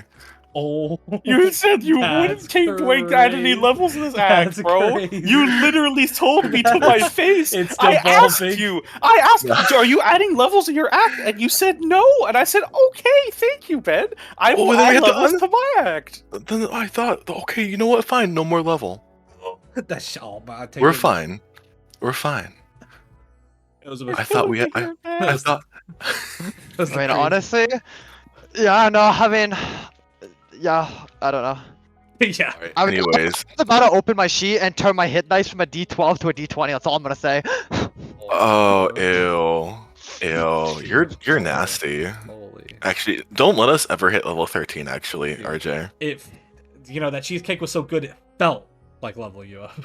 Yeah, I felt like leveling you up, It but it felt didn't. like it. Okay. Anyways. You actually jump scared me. Dude, I went silent. I just stared at the screen. Yeah, like, same here, bro. Anyways. I just was like, what the fuck? Anyways, Okay, please. you cannot spring that upon us in this campaign. You know how much a level like we have to we add a level made it. so I much. haven't made it. I'm literally, my level is the easiest thing imaginable. Hit dice D20, I'm done. Dude, my level is not Cringe made. as fuck. Oh, Anyways, God. increase for 3 combats since we hit a natural 20. Because that means. Alright. 3 combats is the whole ass. Like, do not lie That's to the me. rest of it. That's the rest. That's the rest of this act. That's the rest of it. No, it's bro. not. There's more than 3 combats. Shut the fuck up. Shut the fuck up. Shut the fuck up. Fuck. Loki, just I don't give a cr- buff. I don't think it's necessary. Anyways, clear your hunger though. Oh, no, So- that's all I care Never about. punished. That's Never huge. punished. Clear your hunger though. Never Fuck is punished. my Liliana sheet? Never punished. Ooh, got it. I don't got it. Oh, there it is. You got it, idiot. I thought I had it. Oh, I see this still burned. Oh yeah, Yggdrassil gets to clear her hunger now too. That's This is actually so- crazy. Big ass This hungry is a bitch. this is a real like greed for everything and just never get punished. Okay. Shut up. Sick. Greed for everything and never get What do you mean? He's just You're yapping, funny. bro. You're just yapping, honestly. Hello, child. Yeah, and that's the cheesecake. It's pretty damn good, huh? Give me your fucking reactions, people. Absolute total neutrality. He's a person. I was the only one that happened. You're cringe, Michael. That's his character. He is his character. I will be the last one to take my bite. Small little fork. Take a little bite. And she'll sit there, and it is the moment it touches her tongue, it is complete unemotiveness as well. And she just kind of like listlessly stares forward. Almost waiting. It was an objectively good piece of food. Thank you, Alexander. She'll look to Ibuki, who's next to her. He gives a small nod. It's different than what I remember. But it's still delicious.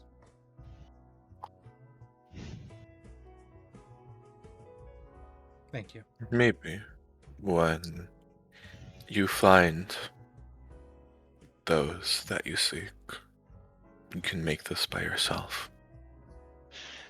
I think making it with you was more enjoyable. We can do that again then.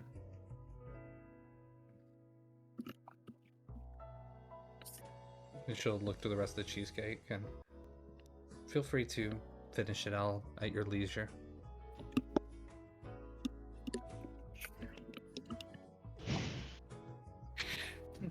You know what? Get Then Jeremy Enjoy out her here. slice. Nah, Jeremy is There's- barred from having a fucking slice. No, let the bird free. No. And she's just gonna shrug wants and to walk feel back out to the alive. balcony.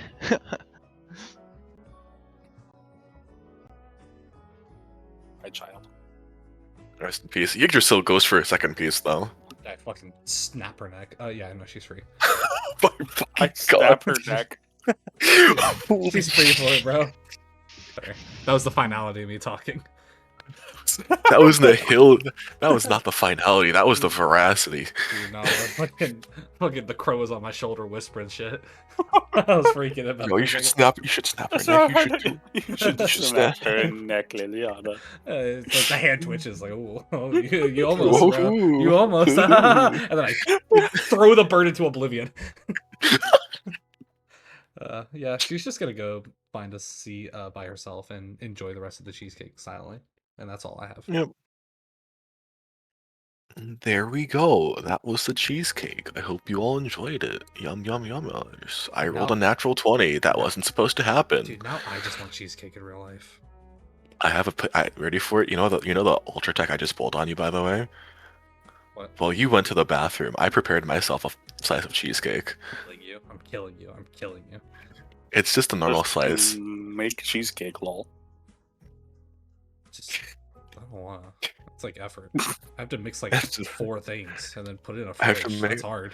And then wait. I have to wait. That's the worst part. I have to wait, bro. I can't just eat it right. I mean, I could, but like. That's a bad idea. I might But try you it, could. actually. Make the cheesecake But soup yeah. and drink it. All That's right. it. That's it. All right. End of session. Good job. I thought people wanted to do stuff. That's crazy. Do you want me to prompt it, Ian? Yeah.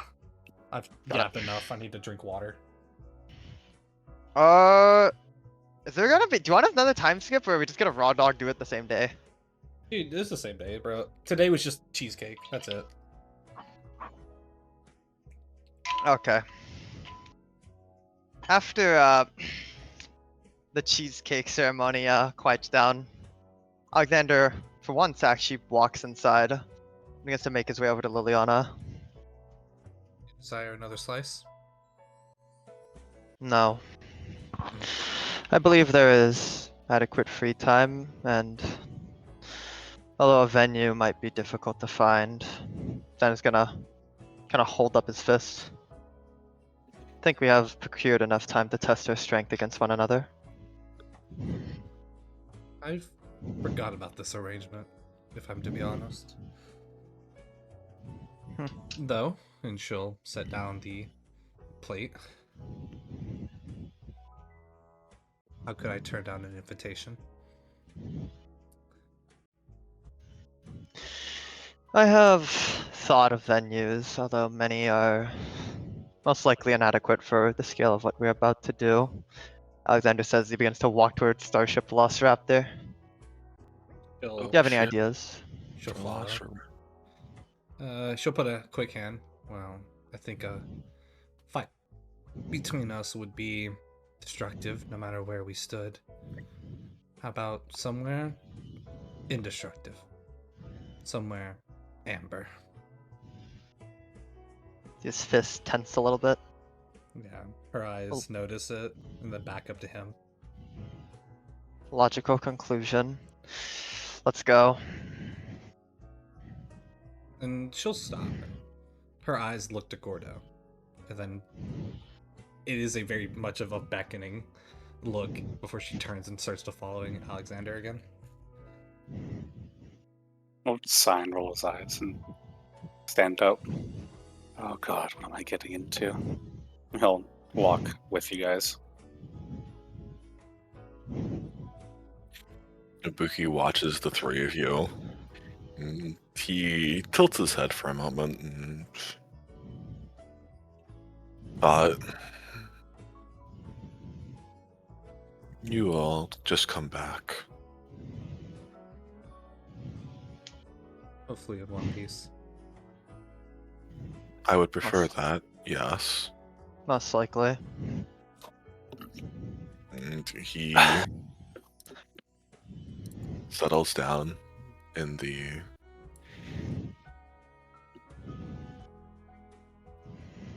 kitchen with Yggdrassil and just starts talking with her. Both I see. Yeah, we'll get to Starship Velociraptor. It's Yup. rare for you to wish to engage anything. Did something spur this? Just an abundance of free time.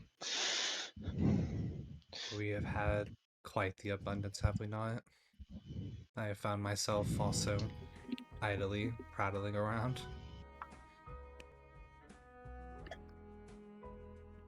She'll go to the cock seat. Cock seat. Cock seat. Cock seat? Cock seat, bro. The Hey, is that cockpit. where Jonathan Sci-Fi sits? Damn, bro. No, it's one letter different. Oh, my bad. Yeah. I'll get in. Also, another see it's a chair. We'll get into the chair. We'll kick Starship Velociraptor off out of the Svartalfheim Yep. towards Le Wall. Yeah. Don't change the scene, but I'll tell you one. Well, you can change it to like not the one I sent you. Svartalfheim. I'll change it to whatever I want right now. Damn, We're going bro. here. Damn, We're going bro. right here. It's the final Whereas- boss. It's Diamond, actually. It's Diamond's arena. let's How'd you enjoy get that. this? Yippee. That's fine. Yeah. I obviously have to. I have to hit. Where is it?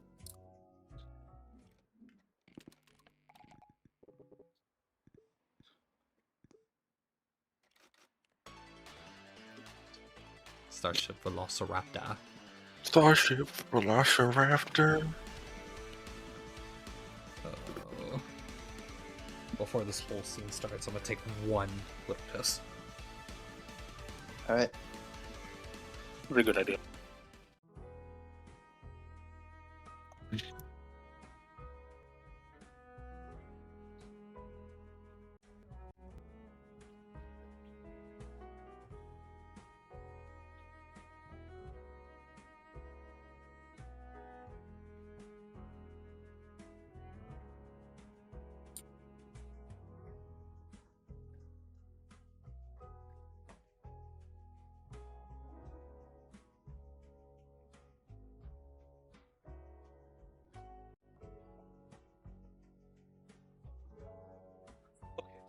He's back. The Stormborn has returned. Okay. Yeah, we're flying over towards the Amber Wall. Yep. Wallathan. Yeah. Yeah, Alexander is quiet for the flight, Yeah. seemingly Liana. as always. Liana will glance back a couple times at him. Just small, innocuous glances.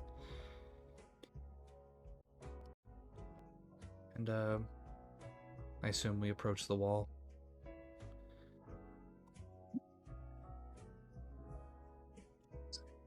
Yep. Okay. Then he's gonna glance at the great amber wall before them as he twitches a little, almost in anticipation of rage before he seemingly takes a breath, his chest rising and falling, mimicking the motion of breathing, calming himself. She'll, I suppose this venue will do. I'm very particular. Let's look for the perfect spot. Though, I wish to do that on foot. And she'll give a tap to Starship Velociraptor. Stay safe. Things might get dangerous. There's a small hum. And, she'll get up, looking like she's ready to leave the ship alongside Alexander, and she'll stop to Gordo. I'll wait till I see him unmute. There he is.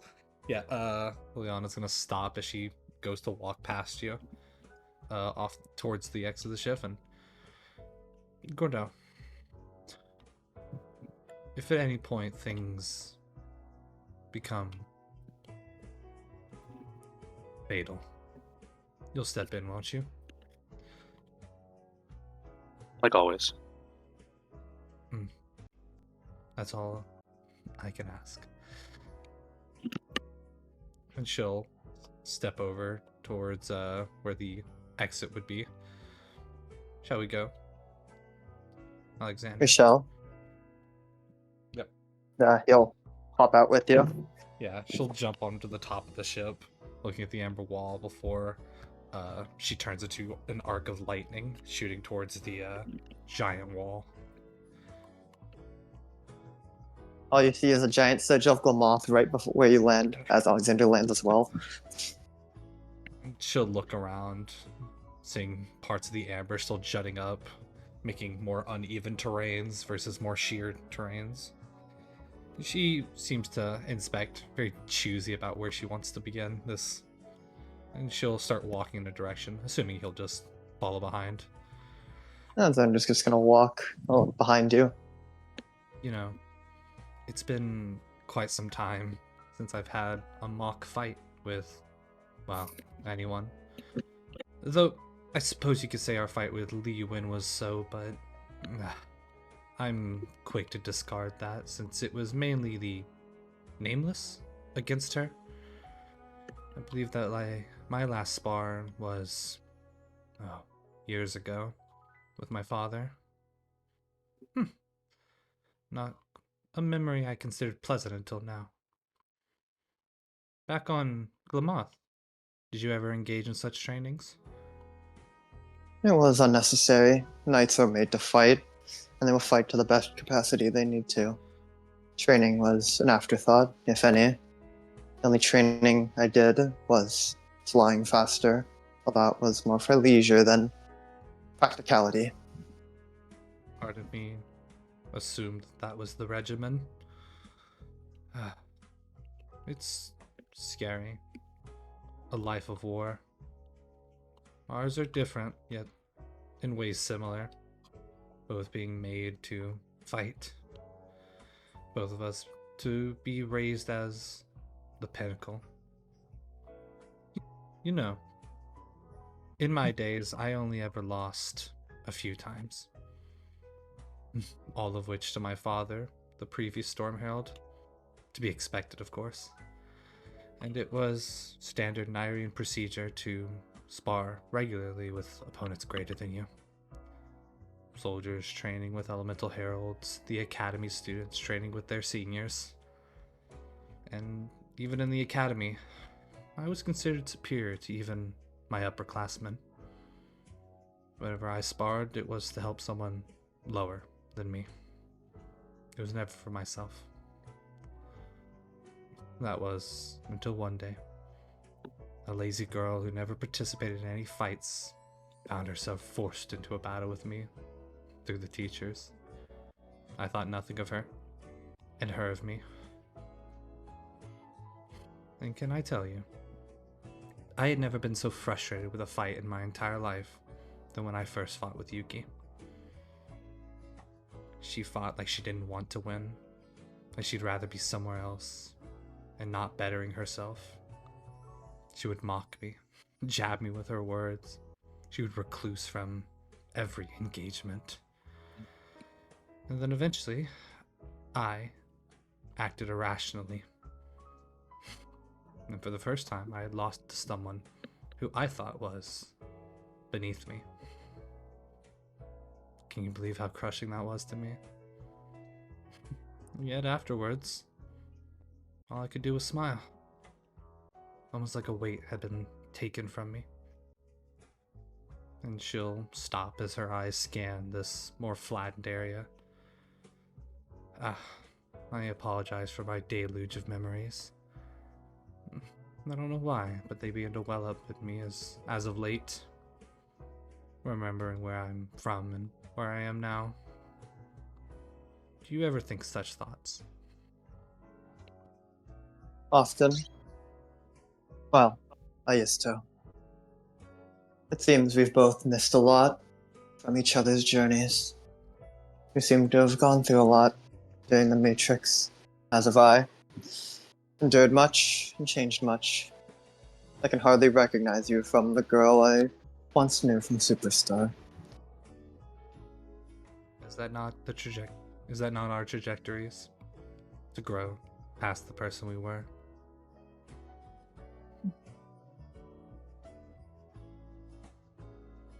I suppose, if you can consider what happened growth, I'd just consider it change. A straight line in a different direction. Neither arcing up nor down, merely a static change of who we are. I don't believe anything is so straight. I believe growth is its ups, its downs, its changes. We never know where we're gonna end. We never know where we are.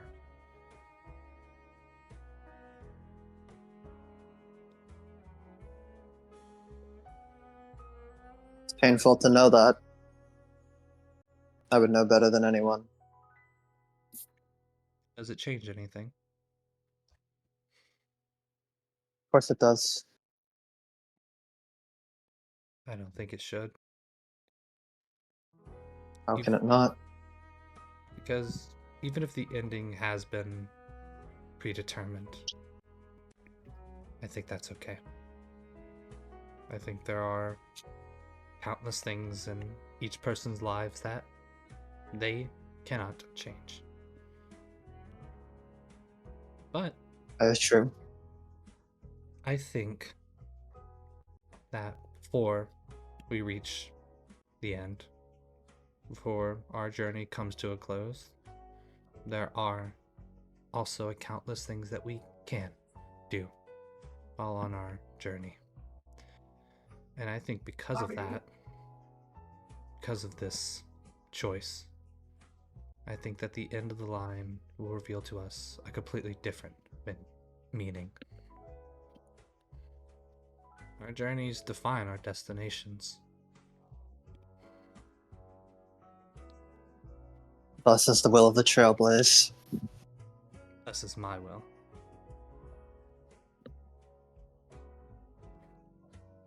I do not You can label call it whatever you want. I will. I shall tread my own path, even if it's been seen countless times, given countless names. I make it mine. It is my path. That is what everyone believes. It is true. It is your path. I merely see to its journey. What about your path? Your journey? Your small myriad destinations along that winding road? It is through Svartalfheim and to Pure Point. After that, the path will diverge again, and I will follow it wherever it takes me. Think not of the journey, but of the end. That is all that has grasped you.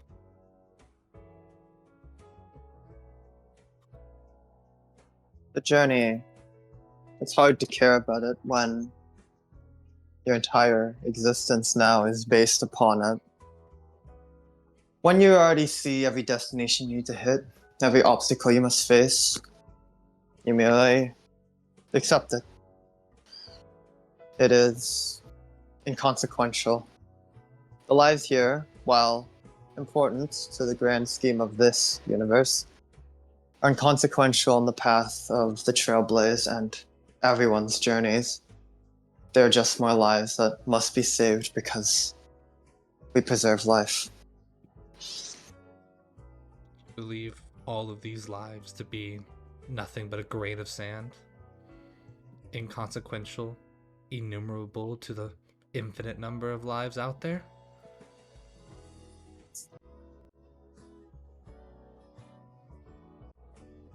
Perhaps. If you truly believe that, then you've forgotten the importance of one life. Every single breath is important.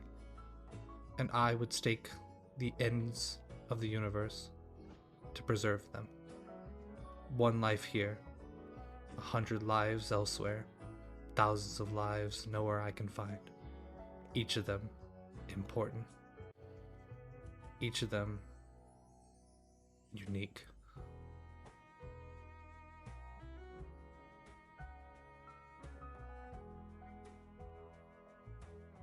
Believe what you will. I believe what I do. That's just a conclusion I have forged from what I have witnessed. And have you ever thought to yourself, maybe I, Alexander Magnum, am wrong? How can I be? And what of us? What of your fellow Nameless? Do you think we are also inconsequential? Allies, ones that I have fought alongside and trusted with my once fragile existence. You are still allies, and you are still those I walk this path upon.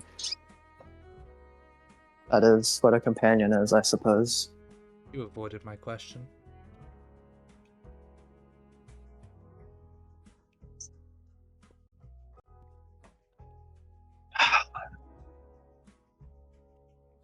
I've seen too your myriad paths. You were all close to me when I glimpsed to it. With every step we take, they become clearer. So I suppose I don't really care. Because no matter what, the ending is foregone. Our destination's foregone. Our story's foregone. Every twist, every turn won't surprise me. I trust and value you as allies as much as I can. I think that I'm the least pragmatic of us two.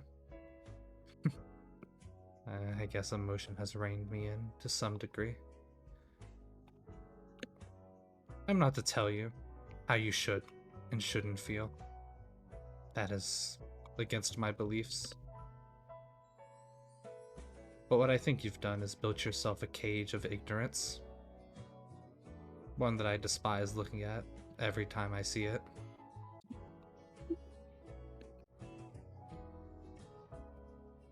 You know everything. Yet it seems that in that, you have lost all meaning and all reason. Tell me, when you abandoned your name, did your fight go along with it? I still fight, don't I? No, you don't.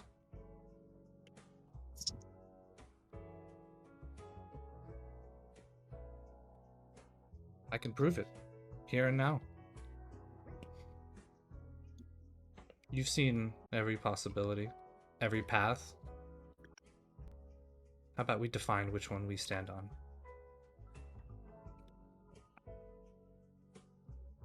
This is just to test our will and our might against each other.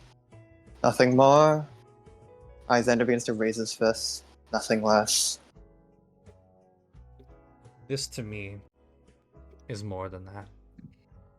This is my life. This is my everything. I will be giving it my all.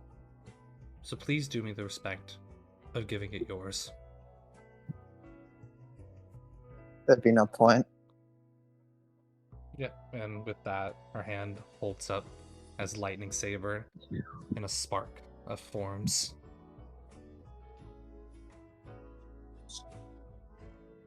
I brokered the invitation. I shall allow you the first move. And she'll raise the sword in a very practiced stance, one you've seen all those times. If I'm allowed, let us begin. And she'll flash a small, quick smile before dashing forward. Her sword swings at you, and it is a very lazy, dispassionate swipe with her sword. Alexander watches the swing as he also responds with a equally dispassionate jab at her sword to try to deflect it. See, as the sword cleaves in, it's almost pitifully slow. In a blinding flash of lightning, you can see a technique that was very similar to Yuki's. As the moment that the blades clash, or the bodies clash, it is an eruption of lightning straight into Alexander.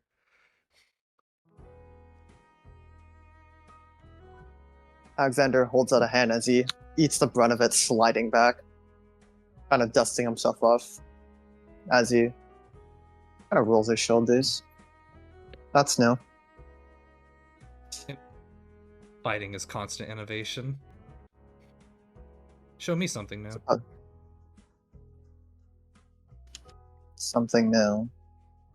Yes. Your laundry list of moves? Which ones are yours? Alexander just sighs as he holds out a hand.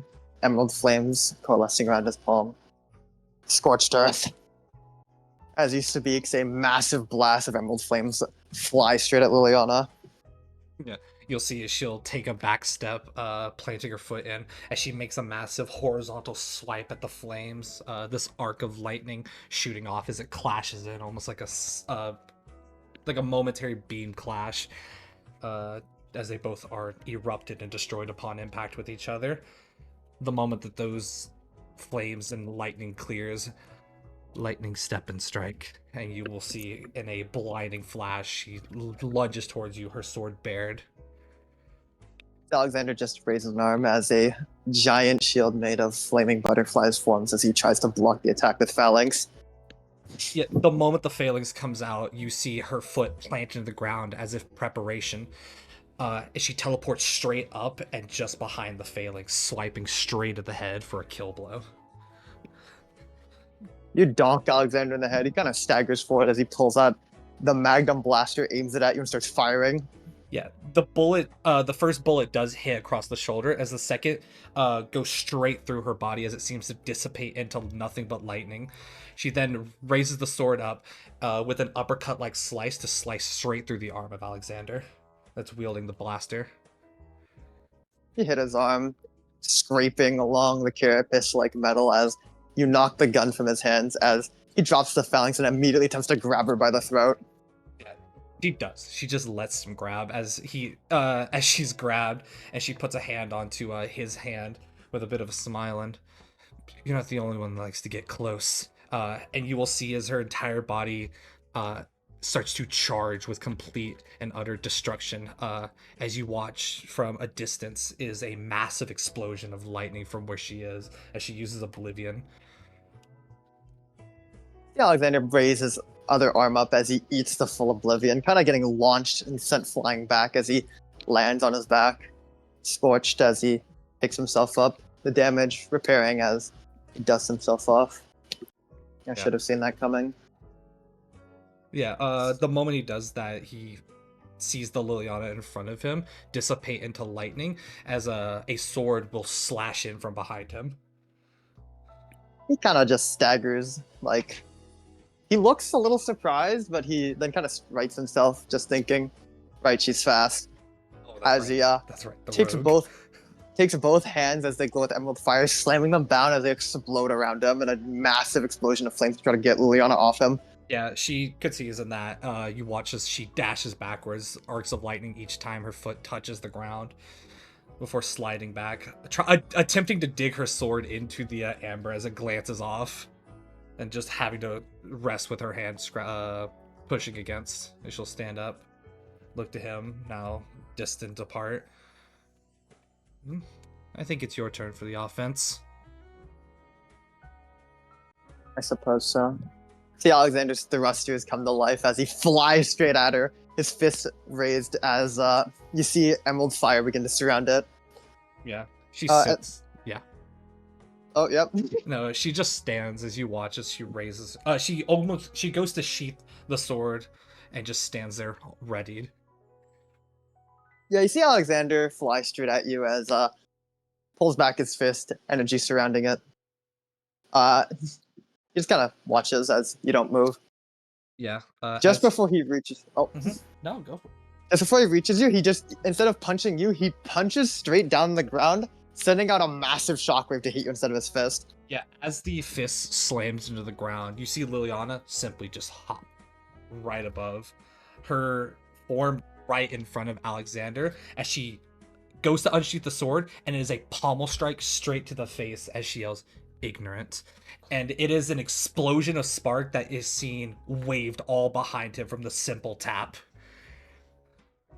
See Alexander kind of stagger back as he kind of falls over, his entire side of his face scorched, and he gets up, a giant emerald cape flowing over his back. Just reprisal.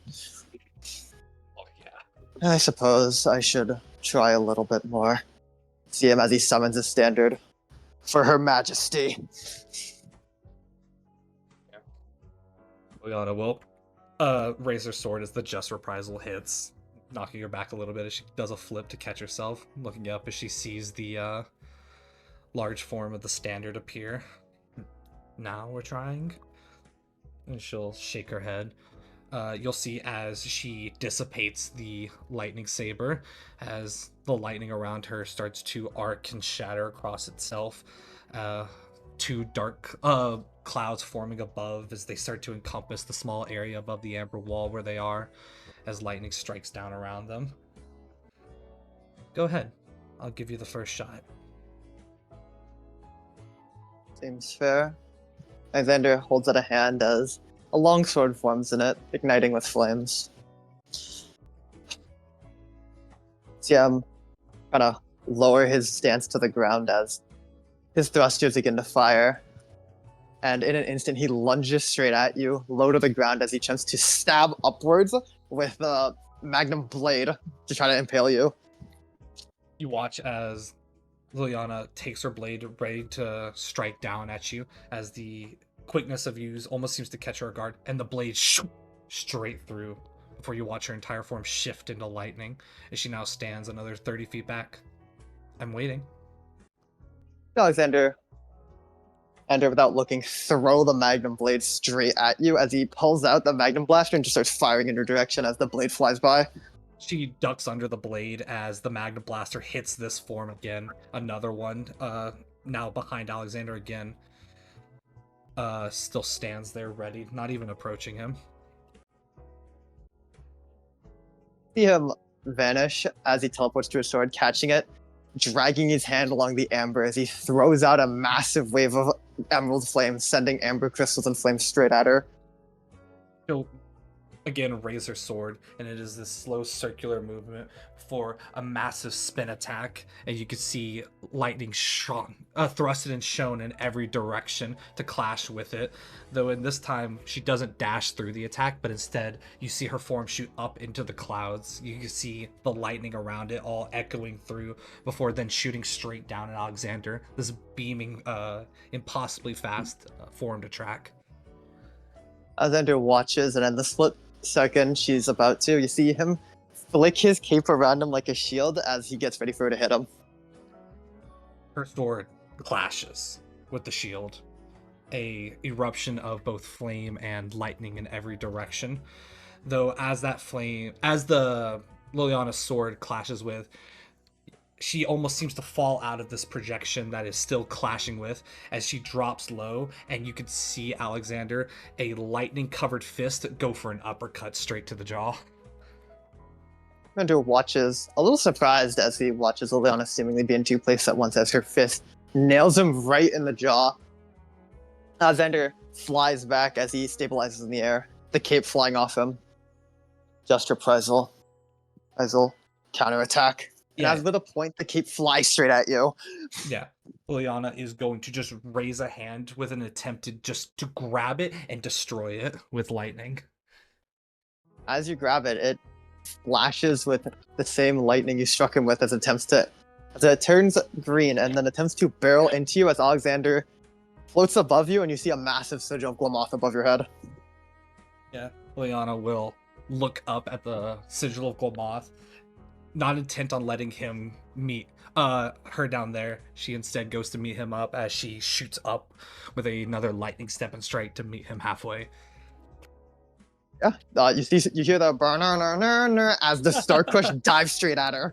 Yes, and it is a massive sword swing again. This time, she's swinging with a bit more force. You can hear a bit of a yell behind her voice. Not aiming for his chest, but aiming for his appendages, trying to debilitate or disable something. Both clash, a massive explosion of both lightning and fire as Alexander flies back, landing as one of his legs seems to have been damaged a little, kind of glancing at it as he kind of extends his leg as you see it twist and turn as it begins to spit out broken pieces and reform. She'll land back onto the ground, her sword readied as she looks to him. Seeing that moment of reprieve, she'll kind of crack her neck a little bit, put her hand up as she looks ready to just take another clash from him. Come on. Is that the best Alexander Magnum has? Perhaps not, but this fight seems pointless. I thought it would give me a better gauge of your strength, which it did, and I think I'm satisfied with it. Oh? You think you're satisfied? You think you've gauged everything? I can roughly estimate how strong you are from what I've seen. No, Especially. you can't. Go ahead. Hit me as hard as you can. I will show you Here. just how strong I can be. Give me 1 sec.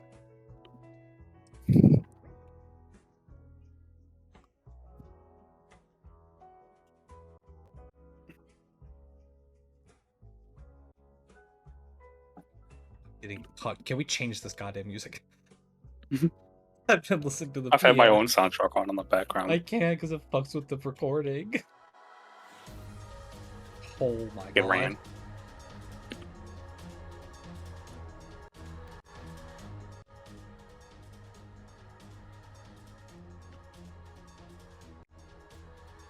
I'm about to cutscene this dude.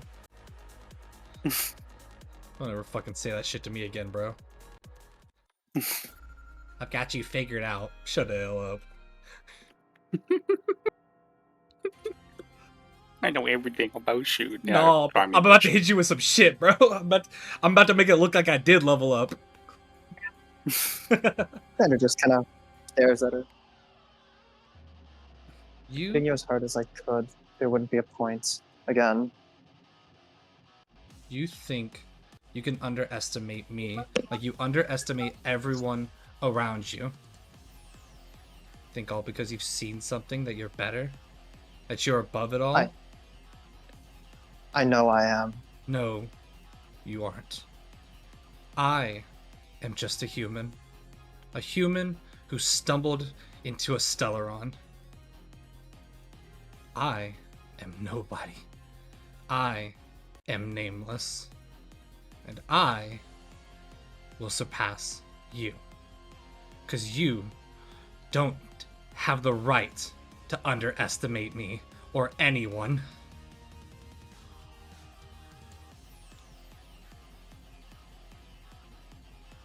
Truly.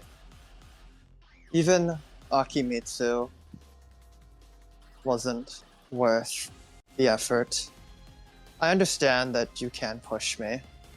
I understand that more effort would be required. But this is to test our strengths to an extent. There would be no point in pushing further at this point. Like, step and conclusion would strike. be And she is going to Oh. dash forward with a massive slash attack towards him.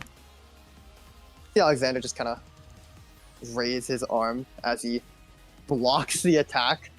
His arm way tougher than it was before as an emerald energy shines around it.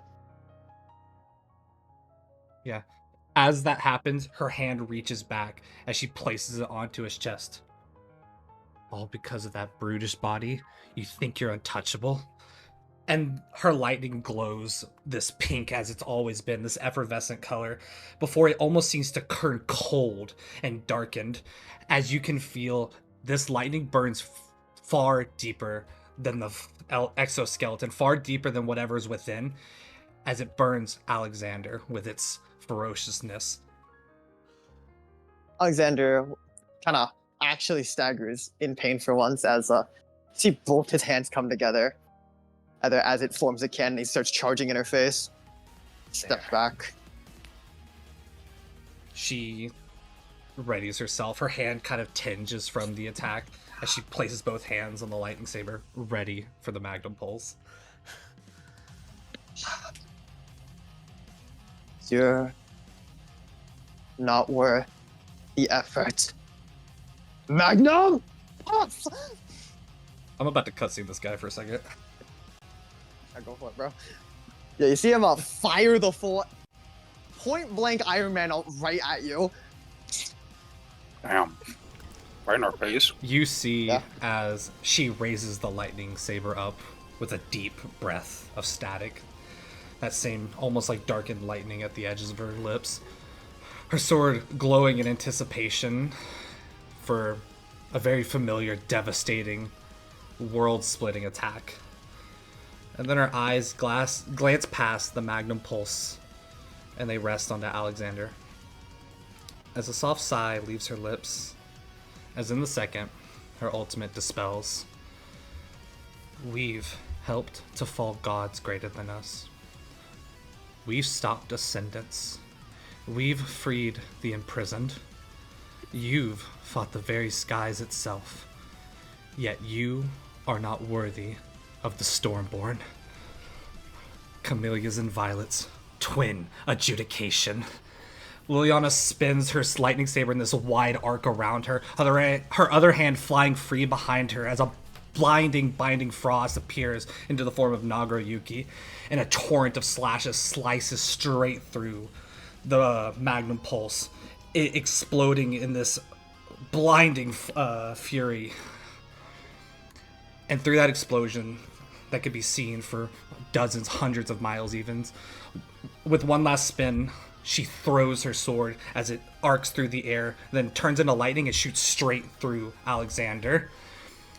And in a flash of lightning, she shoots straight towards him. And then a beam... Yeah. Keep going, bro. Yeah, you watch as she teleports in, and you can see a giant line of frost appear before her as she transfers out of lightning to slide across it, crouches down on the ground as she wields Nagaruyuki alone. Glacial advance, and a roar of frost erupts behind her in a line, shattering the ice behind her. As she shoots across his pathway, and she slices a cut straight through him with the ice. It doesn't piercing his skin, but piercing way further in, as the frost shoots off in this massive wave behind. But she doesn't even decide to cease her assault in that moment. As she looks down, ice now arcing in every direction across the amber around, as a sky view shows centered around him is a massive, perfect snowflake. Flowerfall stance. Snowflake. She shoots to one corner of the snowflake, then to another. Each time she passes through the center, she's barely a blur. And each time, she slices into him with a devastating blow that could carve a mountain with ease. Each one targeting a different part of Alexander. A final slash from the front as she shoots straight towards him. She ducks any sort of a counter or just reprisal as she grabs the lightning saber that's still embedded in his chest. Is this all you're capable of? She then rips the sword free as she readies both blade for one final assault. Blinding lightning from her right and sheer cold from her left as they shoot off, coating the night sky of the space around them. Camellias and Violets. Flower fall dance. And faster than anyone could even see, from everywhere, hundreds of strikes from Liliana coat Alexander. A dance of the storm that rages on him and him alone. And a final double swipe downward as she yells out from the power, a complete attempt to do nothing but utterly tear Alexander asunder. You see, as the Magnum of Gomoth, I guess Gordo does, more specifically, get ripped into by the Stormborn of Nyria. Each strike tearing off a small chunk of his armor as ice forms over him, each blow causing him to stagger and wince like he's never suffered true pain before. The last few blows flattening him to the floor as he lies on the ground. It's a good few moments. He doesn't move, doesn't even shift as if he was dead. As he begins to get up, his fists clench as bony scales begin to form out of his armor. Fine. You've proven your point, and you've humiliated me rather thoroughly in front of an audience. Fine. You want to see why there's no point to this? Okay. Alexander put his hands together, grabbing the space in front of him as he begins to tear it apart. Mr. DM, do you mind changing the scene? Oh god. I got domain expansion. Domain expanded upon. I actually got domain. Where the fuck are we, bro? See, The end of the line. See Alexander kind of where the fuck are we, Ben? Yo, where are we? Down to we're the end of the line. Oh shit. Alexander. Oh, there he is. Oh, we have to pull ourselves in. I see, my bad. huge. Alright. Hi. Xander rips apart space. You witness as countless dimensions fly by in an instant as you find yourselves on a desolate planet. Xander speaking up. The world's shaking. Fine. This desolate dimension, a universe where I don't need to hold back. So, you want to see why they call me the Magnum of Glamoth?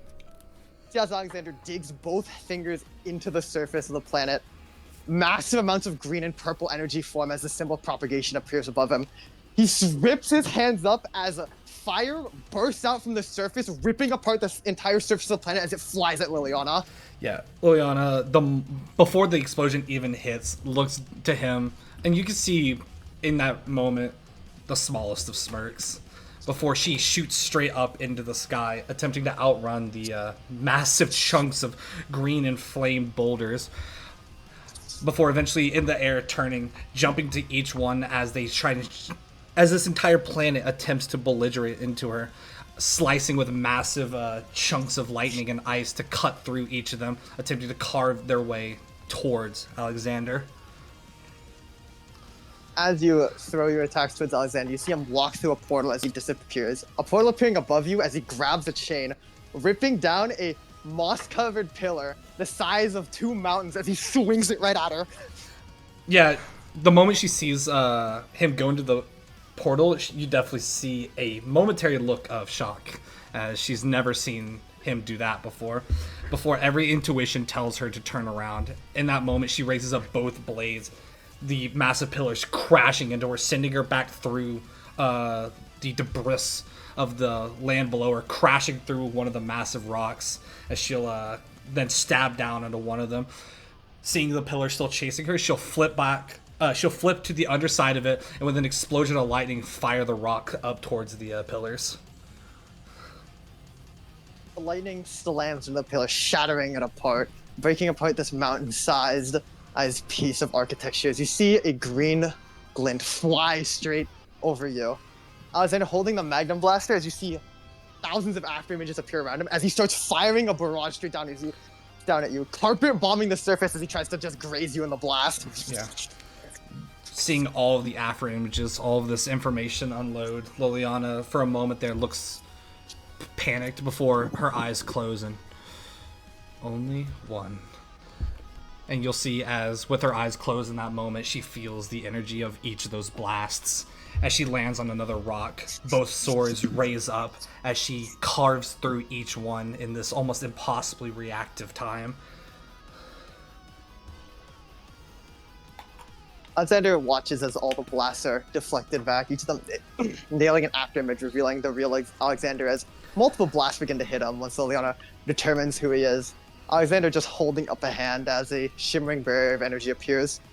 His other arms start turning into the one of the Lamenting Avenger as he just dashes through all the blasts hitting him, and he tries to slam down on Liliana.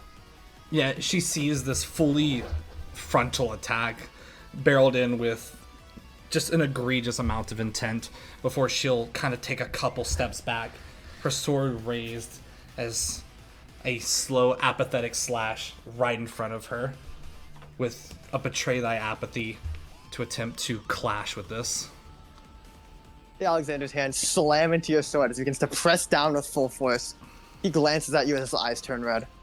Magnum Overdrive! As he says this, you see the back of his arm blast off as white blood flies out as he expends a massive portion of his own vitality to try and crush her. Yeah, Liliana holds up the blade. The moment she's hearing that, the Nagoriyuki joins in with this as they collide with this. And the moment that the overdrive hits, she is forced down. She's not giving away, but the ground below her does, as she is forced back, her stance broken, as the attack cleaves through the right side of her, her entire arm torn completely asunder. As she then takes Nagoriyuki, and you can see as she swipes it up towards you, and you can see glacial ice form below, shooting straight up to spire into him. Alexander anchors himself into his position as the Lamenting Avenger's form takes over. The blade piercing cleanly through his torso as white blood spews out. Alexander grabbing Liliana as massive white wings appear from his back. Starflight! As he says this, he begins to barrel straight through the planet, dragging her through the ground, using her like a drill. Yeah. As he begins to barrel straight towards the core of the planet.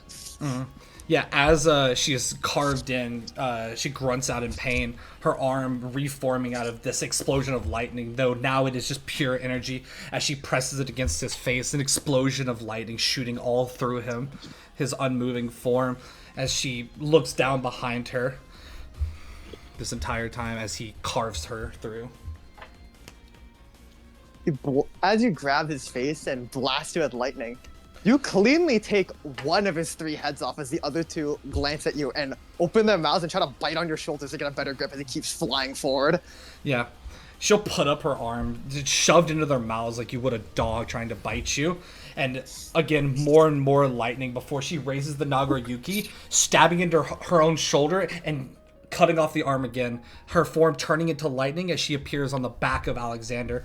Her lightning saber raised high to stab straight through the back of him and flip the rolls. Wait a sec. Yeah, you're good. Get the fuck out of my room! I'm our pig! In your hand in his mouth is crazy. Yeah, dude. He's trying to bite me, bro. It's like how you would do a dog. Try you that. reappear on Alexander's back, you see his head regrow as it does a full 180 and looks at you. Its mouth opening as it begins to charge energy as Alexander keeps barreling towards the planet as hands come from his back and grab your legs to try to hold you in place. Yeah, she firmly does not move, nor does it look like she intends to as they drive straight through. As the mouth starts to encompass an energy, the spurt where her arm was, again, begins to coalesce as she reaches her arm behind, and you see this massive ball of lightning that turns from pink to blue to blackish as she looks ready to just clash it straight in, Rasengan style, into the blast. Alexander fires the blast as Lena slams her massive black lightning Rasengan into it. As they collide with the core of the planet, the 2 of them enduring the full heat of it as lightning and and black flames begin to overtake the core, destabilizing it as they continue to clash. Alexander not budging, Liliana not budging, as the planet itself seems to also not, you know, It's not a having a great Nameless, time. so it's kind of It's not having a great time. But yeah, they continue to fight on the core of the planet as Alexander continues to fire a blast of beam energy from his mouth as his other 2 maws open to begin to join in. Yeah, as those start to hit, it starts to overpower her. But you look up, and as you look to her face, the right side of her face now scorched by the attack as she releases the black lightning. You could see a smile on her face. As she then plunges down onto him, her form now completely wrapped around him in lightning, as her entire form charges and charges with this almost like hissing whine as she releases the largest oblivion that she's ever released. The planet itself whines, strains, even cries out as pink and blue and now black lightning explodes from all crevices as the planet itself erupts and explodes. Liliana can describe how she is, but Alexander's entire torso blasted cleanly off, his legs remaining as it slowly begins to regenerate. Seemingly he does not give in, does not stop, as the Lamenting Avenger never does. Although, you hear in your mind, Liliana, are you trying to die? You can't win. No Yeah, matter what you do, I'll just come back. Liliana also floating through that little bit of space. Her entire right arm and part of her ribs exploded outwards. The right side of her face completely scarred and maimed. As they also start to begin to enrapture with lightning to rebuild itself, also not giving in for even a moment as she looks down, her swords appearing in both hands. What am I trying to do? I'm trying to win. And I don't care how many times you come back, I'll come back just as many. And every time, I'll be greater. You have limits, I don't. That's the fundamental reason why this fight is pointless. I can limitlessly do this. There's a reason why Zenith wanted me dead. Because the only way to beat something limitless is to also be limitless. And I'm sorry, but you'll run out of steam before I do. We might both have no limits. But if I need to, as Zenith says, as chromatic energy begins to form around his hands, fulcrum forming, I can squash you in one strike. You'll see as she'll smile down. Limitless. Give me any limit, and I'll surpass it. If my enemy is infinite, then I'll go further. Go on. Try it. Xander stares hard as he lets go of the hammer as it disappears. No. How about I show you? As Xander holds out a hand, the form of the Avenger over his body. Try and guide my way. Bring it on!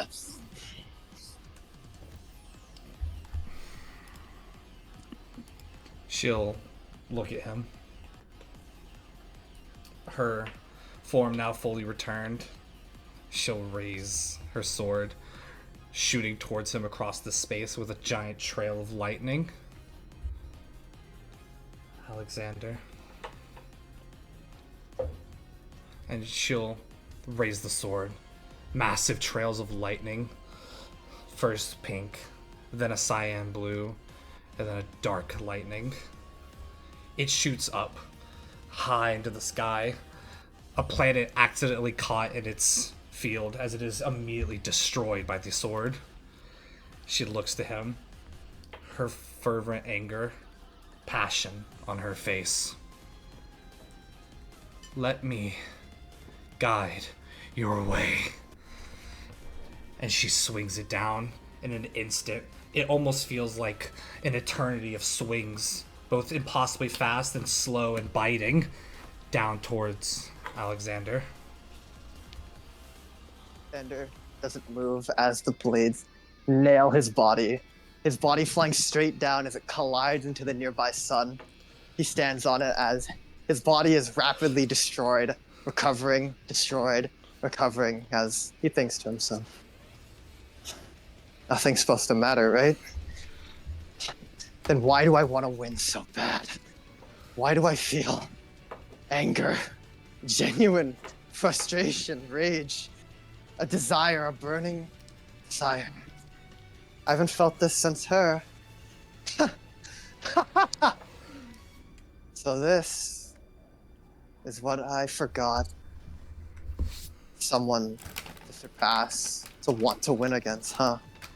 As Alexander speaks, he holds out a hand as he begins to grip and tear the visage of the lamenting Avenger off him. His feet firmly planted in the rapidly destroying star as he holds it up to the blades clashing down, using himself and the star as a fulcrum.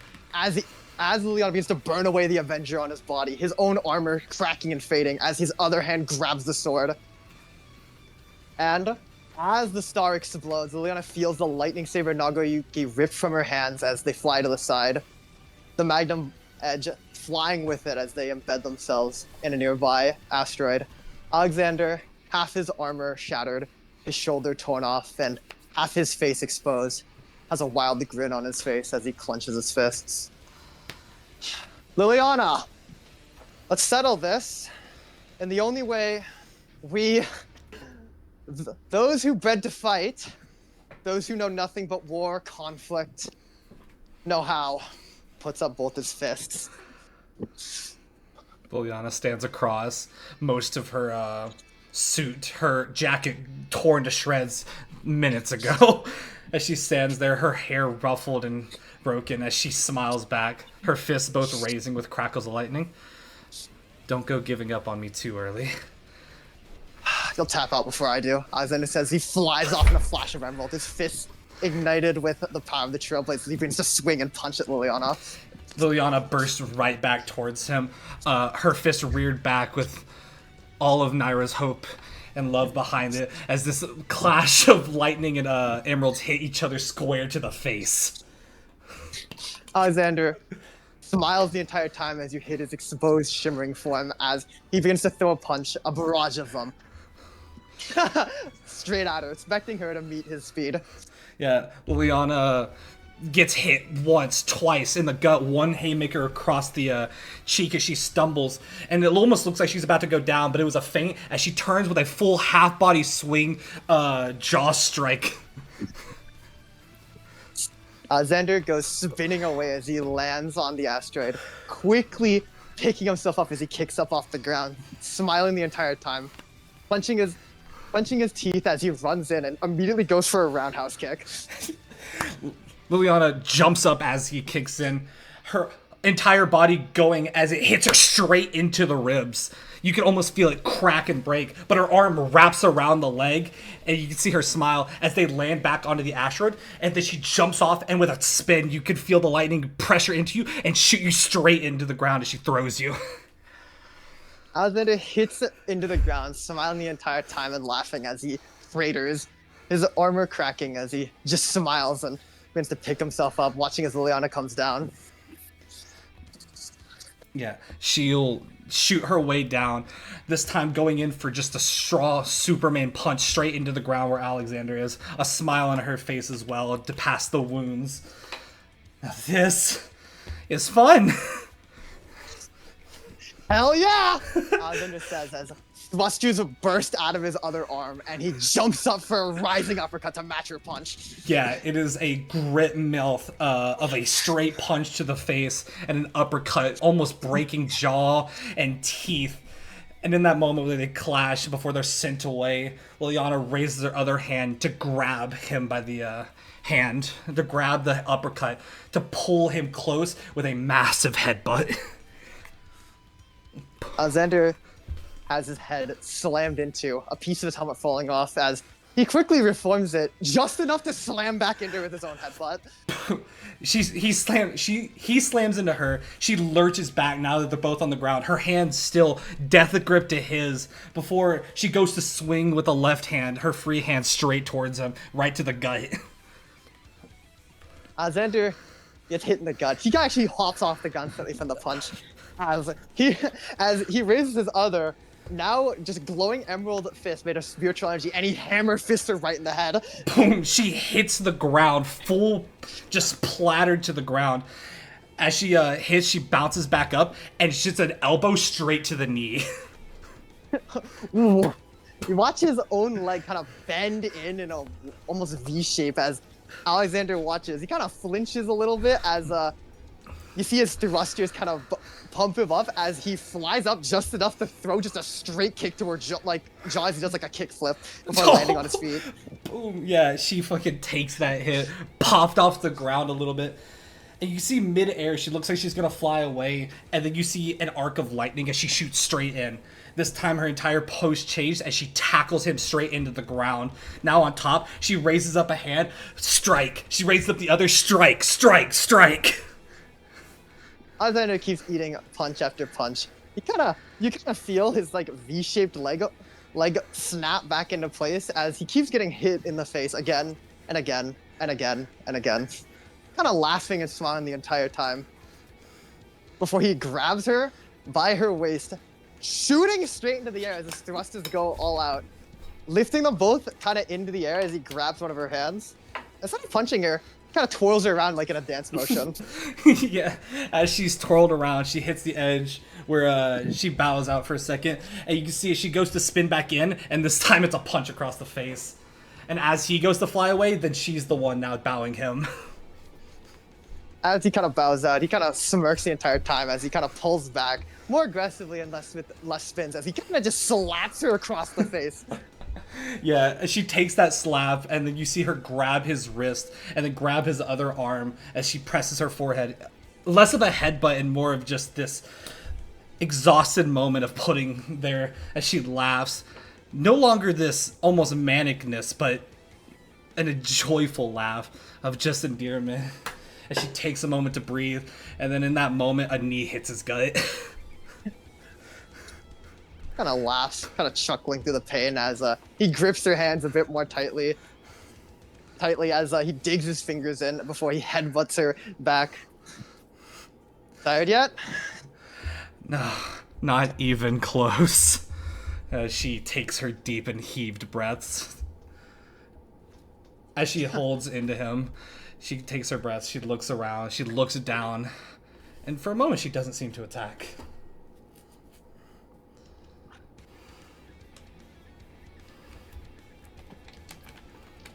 Tanner doesn't attack back, just kind of stares as they fall slowly.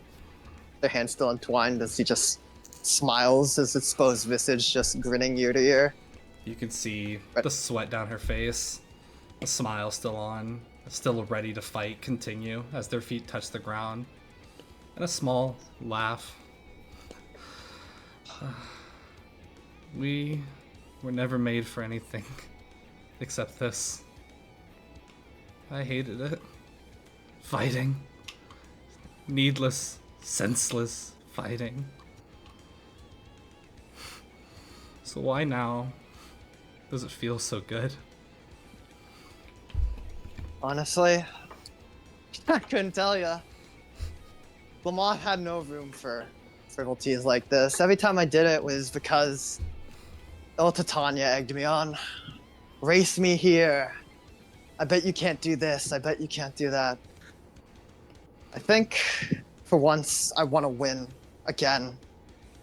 It's been so long, but I want to win for myself. Her head like hits his shoulder. Not hard, just rested on it. We both had someone who pushed us to be greater. And after they were gone, we just felt like swords, ready to be swung at anything. Do you remember the first time we were forced to try and have fun together? Back on the Heraith. Not really.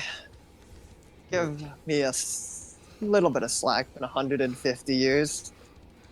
And you just headbutted me a few times, so. And her hand more gently takes his, and then the other. We were at a ball full of people we didn't know or that we hated. Our enemies, our allies. Before we even considered anyone a friend. Everyone got on that floor to dance. For political gain. We did it to eavesdrop on the conversation. It was you and I. I remember. The first time I ever had my feet touch a dance floor. It was the first time Even I back ever then. touched one. I questioned what I felt when we did it. I think it was excitement at something new. Genuinely new. Strange, isn't it? Alexander kind of leans into the dance. His footwork actually having improved up by a shit ton by then. It's surprising that he's actually competent at dancing as he kind of leads you through it. She follows, content to let him guide. For me, it was the first time I felt like a person. I wasn't Stormborn. I wasn't a weapon. I felt like Liliana.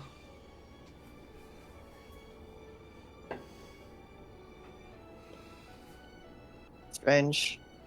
I think it took so long to find this out because I think after you fight enough for people, for causes, maybe that you don't even truly believe in, it's nice to finally do something that you want to do, I guess. To fight I for mean, myself. what good are we? What good are we?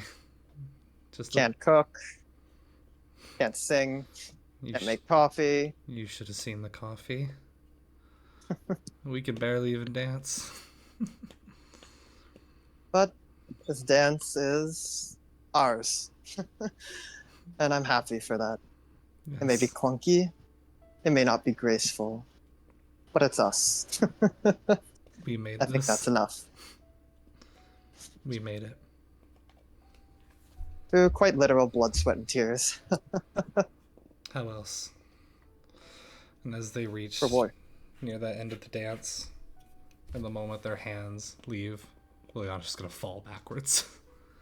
Alexander's gonna kind of catch her. I'm tired.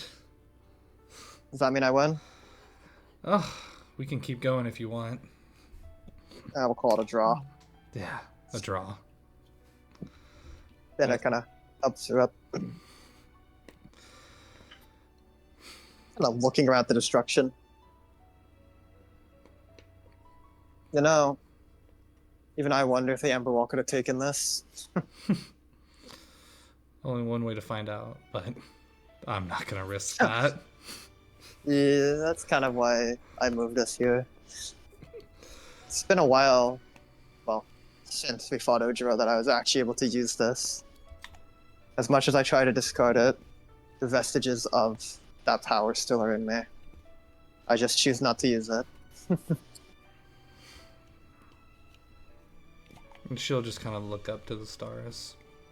The destruction past all the destruction. I think I want that to be my hobby. Breaking shit? That's my job. And she'll look up to the stars. I want to see each of those. Each and every one of them.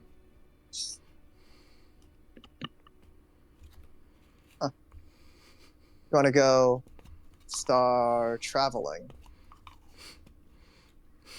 Yes. But seems that that's already what we're doing, huh? Yes, yes. The train will take us across the stars. Have you ever thought about branching out, doing it yourself? Getting a ship or something? Or just traveling? I mean, we were fighting in the vacuum of space, and you seem to take it pretty well. I could. But, and she'll look over to Alexander. I think I'd lose my favorite part. The people to explore it with. Huh. Yeah. I think I might be losing that too. Well, Maybe. Just maybe. Instead of exploring stars and galaxies, sitting on a train, well, standing on a train, might be a little bit better. Just maybe. we won't know until we take that journey. Yeah, we won't. Thanks, Liliana. Thank you, Alexander. This has been fun. Yeah. I can't say I've ever expected to say that word during this journey, but I guess this really wasn't on the main path, was it? No. This was our path. We made it. I have to say, I wonder if the other Nameless will get jealous. Yes. Let's invite Gordo here next time. I'd love to see you thrash him around. I would, but Alexander holds out a hand as he rips open a gateway, kind of glancing at Liliana. I believe some dances are better left for two, don't you think? Says he holds out a hand before he steps through. Quite the court. And she'll follow him behind, taking his hand. Yeah. He'll step through the portal closing as Alexander and Liliana, despite the literal beating they just went through, probably look fine now, honestly. Not enough time the passive region kicked in. Yeah, her clothes look still disheveled, and she's missing her jacket. Yeah, Alexander's recovered pretty well at this point. Kind of just exits as they look back at Gordo, probably still on the Ember Wall. He's just standing there, arms crossed, a smirk on his face. Alexander politely lets go of Liliana's hand. A draw, if you can believe it. Cock an eyebrow. I can, because you both didn't die. Satisfied? More then. Well, satisfied until round 2. Count your days. Alright. Shall we head back? Yeah, we probably should. How long are we gone for? Oh, I Put did on- not look down account his for watch. time distortion. Do you really want to know? Just, yeah. An hour and 37 minutes. Oh, I was right. That's a lot shorter. Felt a lot longer for me. I'm glad you didn't leave us here. And she'll kind of like give him a little push on the shoulder as she walks by. How could I? Watching two of my friends kill each other. Was it fun? No. Next time you should try it with Ibuki. As in it says he kind of slaps him on the shoulder. He doesn't really hold back though, so this shit hurts. Boom! Yeah, Gordo stumbles forward and like catches Ooh. himself in the zero gravity. I would rather not be involved with this, if you could believe it. Yeah, I could. Fortunately, Their unlike you own. two, my powers don't work like yours. I don't think you could take, I don't know, getting half your ribs blown out. Yeah, Oh, I'd live. Liliana rubs her side in memory. The issue is I can't surprise you three. You've surprised me more than you think. I think you should just get creative. Thank you, Alexander. It's your power after all, isn't it? Shake his head as he walks back to the Velociraptor. And you know it isn't. Borrowed power. Nonetheless, you should still master it. Well, more than you can. Go above and beyond. You're great at that, aren't you? Then it says he clambers back onto the ship. Yeah, Liliana will turn into lightning and shoot past them both into the pilot seat. Gordo will just recline in his gunner's seat, not really caring to check if there's things to shoot. Stolen, for the record. And I'm not sure how to perfect it. Well, we'll probably find a way. Maybe Ibuki beating the shit out of you will help you learn. Who's not to say I beat the shit out of Ibuki? Only one That'd be a way to welcome know. surprise. All right, let's get out of here. Velociraptor, I think let's get out of here. Yeah, you hear Starship Velociraptor. Its engines pour into existence. And I'll give a you're little on- you're- rub to the console and did you like the show? there's a hesitant hum right there. we can take it. Don't worry. You didn't have fights with your friends? There's another hum. Negative. Negative. You should try it sometime. Maybe we'll get you in next time. Maybe you can fight Gordo. Oh, Oh, I am not fighting a spaceship. afraid you'd Schedule lose. is. No. Starting to sound like it. Arguments for another times. Let's go home. Yeah. Meow. yep. Okay. Vroom, and you're back at the Gem Heights. Eee. And there is where you find a certain somebody also just sitting at the cafe / kitchen. I thought I added him. Oh well. Bro, my boy Garnet. If With it's some Avertin, with piece of Avertin, shit mother... Either with Bobo- Avertin, I'm sorry. If it's I'm sorry, Avertin, you're gonna- sorry, bro, your ass You're is gonna good. You're gonna see the two fists in unison. Oh, Oh, thank there's God. Garnet. Yes, sir. Lock it in, bro. I love this guy. Yep. Seems we have a guest.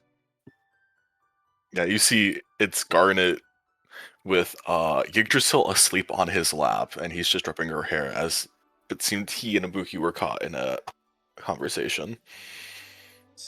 I should prepare a cup of coffee for our guest. How about you let me do that? I'll watch then. Hope we're not interrupting. No, we just finished our conversation. about the relics in the museum. I see. And you wanted yours from Glamoth as well, correct? Would you say that they are providing historical and educational value to the people here? It's the most visited place, so yes. Keep them. I think it's time for me to not hold on to my past as much. I'll just visit it myself whenever I come back. Will do then. How has your trip been? Ibuki told me it had to be immense. Was it profitable? Surprised you couldn't see most of it. I try not to peek my eyes at you all's. I think she was more surprised because the explosions probably could have been seen from the Amber Wall. Correct. That was my intention. Sadly not. Well, I could see it. The ship, however, had sudden minor malfunction in communications and radar. Probably for the best. I wouldn't want a scare to happen.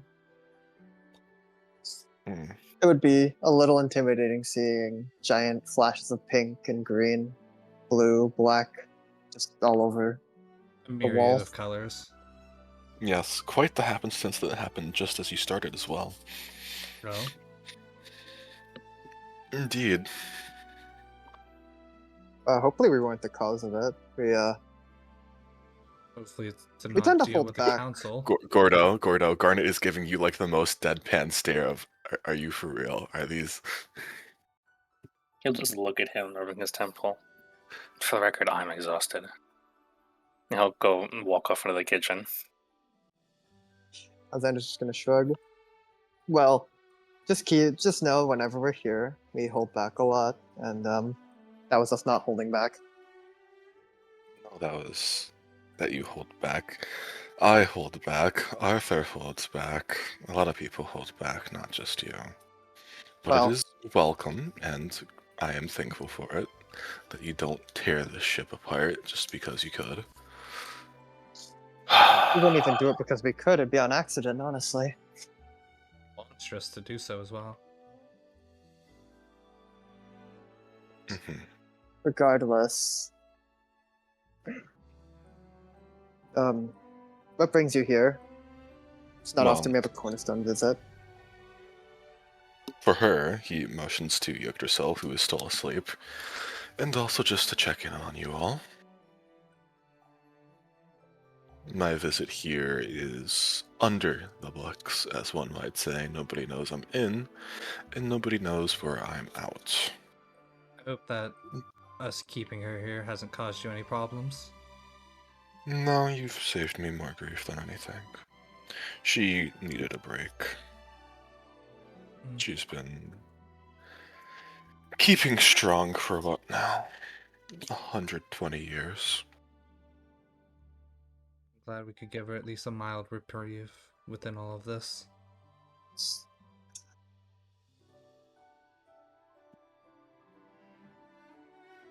Now, on to the unfortunate business.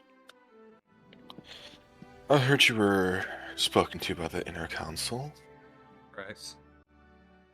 Oh yeah, right. I was there. I forgot. Go to him, place a requisite coffee in front of him.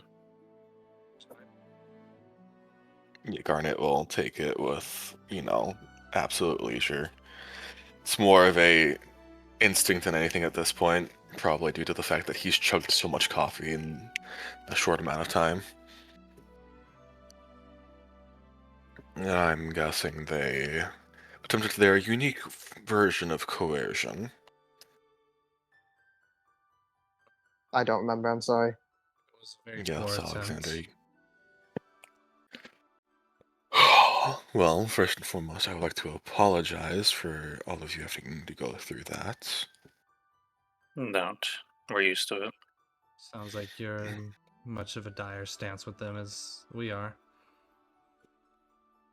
They control 80% of Svartalfheim. Either whether it be through political or monetary. The only area I have complete control over is the actual production. There to invest or to actually comprehend the intricacies of building a Comet-class battleship, thankfully. They attempted to persuade us with access to finances and supplies. They have much more than I do, but it is as it is it not? Told them to give us a week to make the decision, though I'm pretty sure all of us were firm the moment that their lips opened on what our decision is.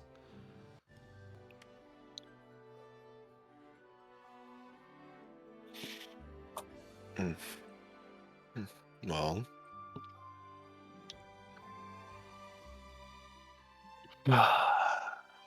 it has been understood that, well, he just looks at the coffee, takes a sip of it, and rubs his head. This is what 72 hours awake will do to somebody. Yes, Liliana? My only worries during this navigation of politics that we find ourselves enwrapped in, one being Bilbo Baggins. He has been, his shop has been threatened, though I'm sure he would find himself elsewhere. And the second is Yggdrassil. Seems she's some sort of token for them to use within this game. The IPC has given her restrictions after my run-in with Diamond that left a not so pleasant idea in his mind of what her capabilities are.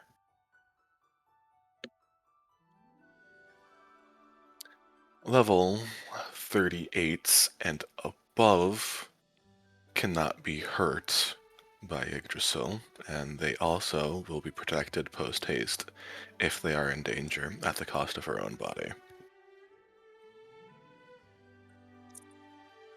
Is there any way to Change that? get rid of this procedure? I've been working on it for the last decade. How close are you? With the help of Avertin, incredibly. Now, what do you plan on doing if you were to override this command? Surely you wouldn't go unnoticed. I would definitely not go unnoticed. Now, Diamond might make another stop, or he would send Pearl. Hopefully not Opal. But there would be a warning. Then I would rightfully prove my point, and probably be slapped across the face for it. But what if But you do so? she would be able to be free. And I believe that another scar on my body for her freedom is worth it. What about the ship? They're caught in the middle of this conflict, whether they like it or not. They are...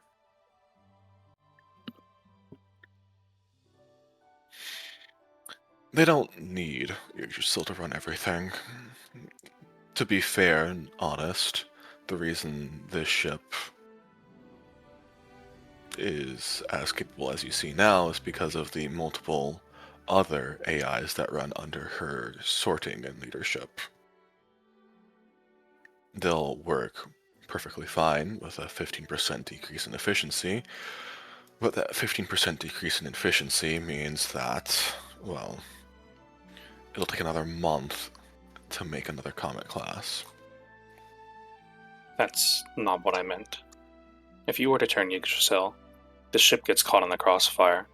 Corruption seeps into this place from the roots up. You will lose control of this place immediately, and it will turn for the worse for the people who live here.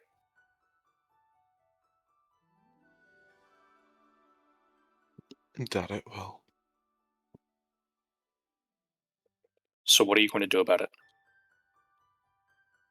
Everything I can.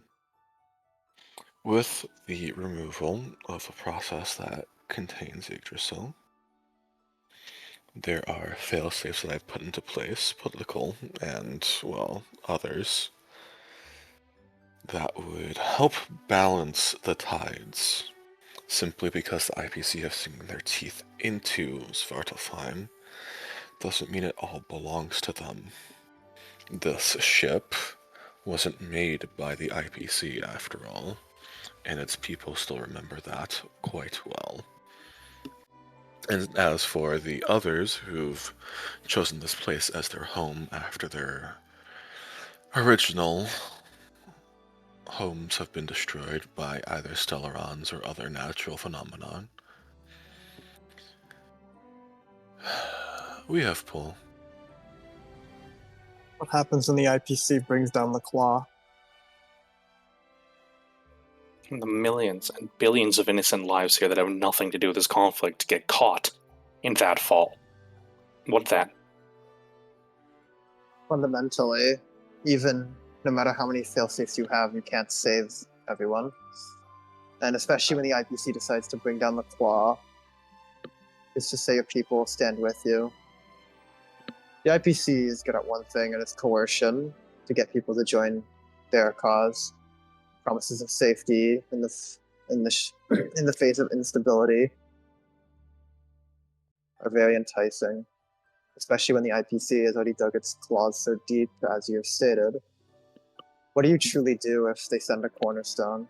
Not a weak one of their stronger ones, one that's meant to get you back in line, or suffer.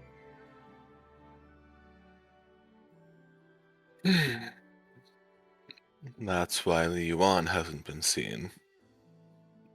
She has connections to Jianzhou Luofu. Shinjo can't do anything. They're in a ceasefire. They are. And that is why I will offer Svartalfheim.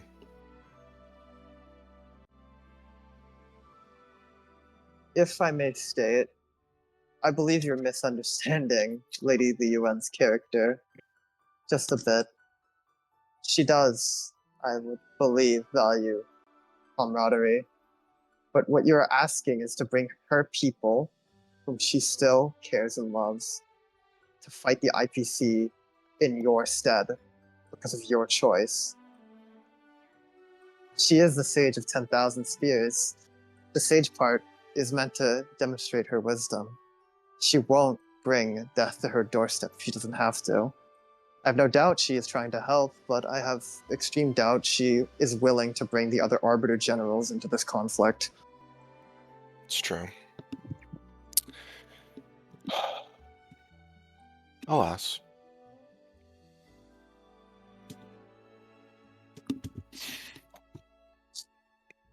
As you can see, I'm quite literally grasping at straws, and part of me understands that this place, the innocents here at the very least, don't deserve any of this. And by what I mean any of this, is this conflict. But you of all people, Gordo, should know that I don't have much time left.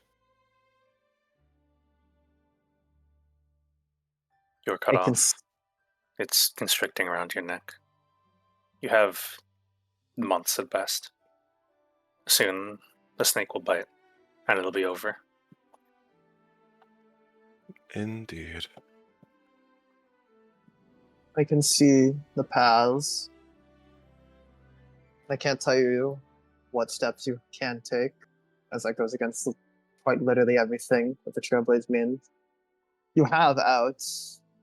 Just depends on if you're willing to play to them for the sake of your people, and well, for the sake of her.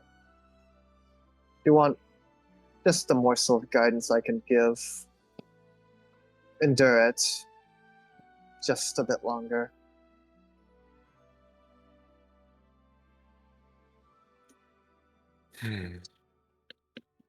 We shall see. The poison still runs deep within my veins. A scar from the Stellaron. That is why my life runs near. And I've held out.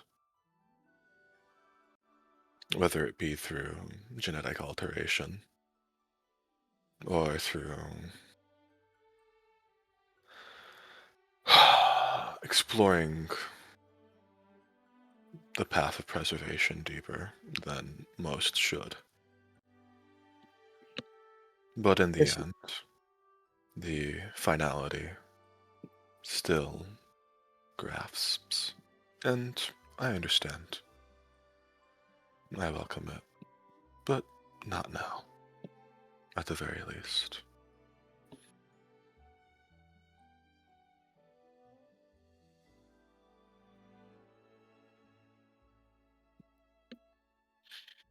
But you were You should going to get say some rest.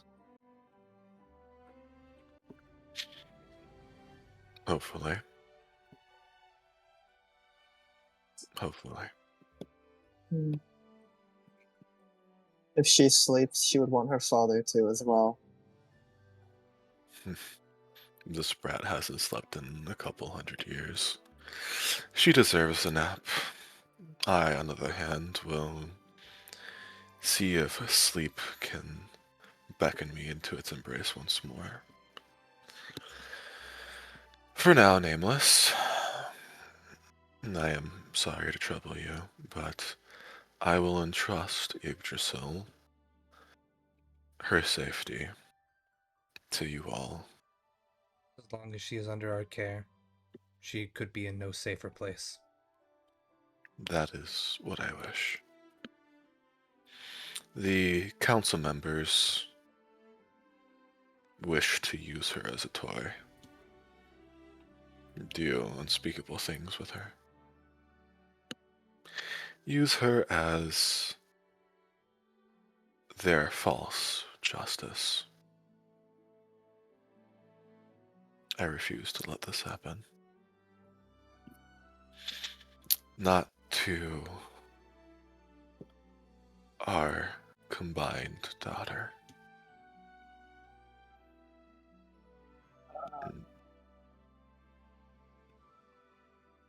Okay.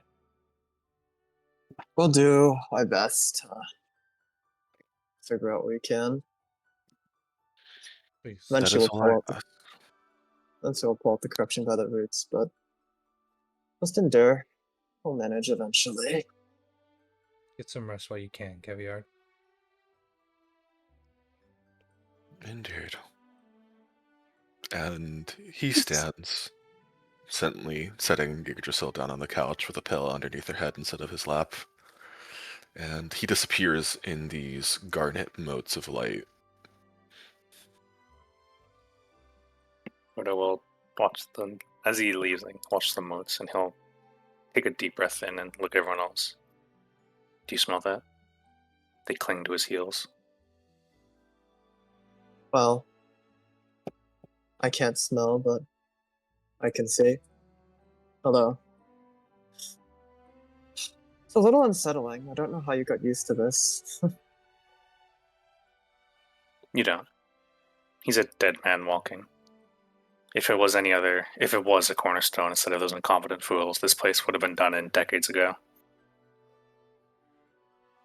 Yeah. He's lucky. The IPC didn't send anyone actually scary to this place.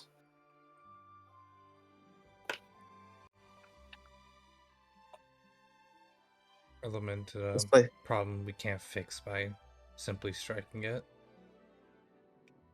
Gordo. Hmm. I was blowing hot air, but do you know better than me? Does this place stand a chance if they send someone they're serious about? I think Cornerstone will tear this place to ruins. It's already on the brink. God forbid they send Jade, Pearl, or Aeon's Opal. Opal would have this place in hours. In one piece? Or just In have enough to get their money back.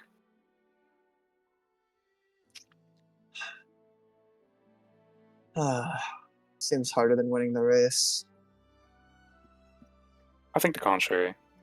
I'd like to think we can solve this problem by hitting it really hard. Well, if you think so, and you're the IPC expert, I'll trust your judgment. Anything Do you know what that- these people need, Alexander? So, what did you say you cut out? Do you know what these people need? What? They need someone to blame. It'd be the first time for us. He needs an out. He needs something to mitigate the fall. Let it be us. Because who else is willing to take that fall? And what else are we good for? Someone's got to play the hero. Someone Just has like to every play- hero, someone needs a villain to blame at the end of the day.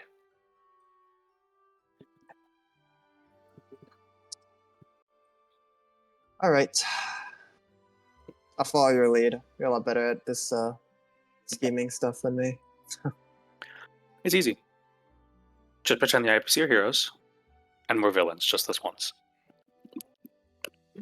Right now, I think we need to bide our time. Nothing we're not used to, right? Although, I can't speak to what the experience was in the Matrix. Soon that snake will constrict, and soon it'll bear its fangs. And when it does, we just ask a very simple question. Do you think they're faster than lightning? Yes. Stronger than a magnum? Or burn brighter than an Oni? Well, It's like a smirk from each person as their line is said. well, well, if the snake tries to bury its fangs, let our hands be the ones that catch it before it sinks in.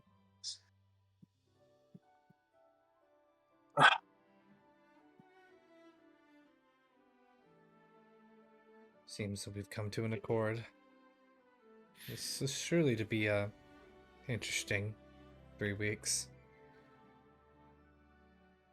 Truly a race against time, but we always win in the end, don't we? I'm not going to tell you what happens. I don't need you to, Alexander. We'll win. Because we are the Nameless. True words haven't been spoken. Well, they have. I feel like we've said that quite often, actually. I blame That is- Gordo. He seems like a rather improper person to blame. I blame Svarog. Hi.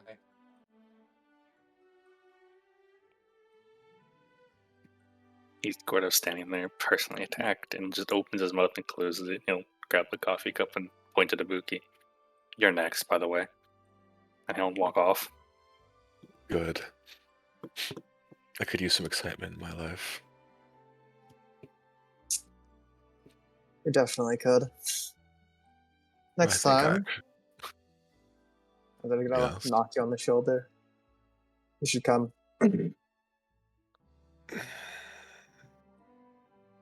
Next time, when you're ready.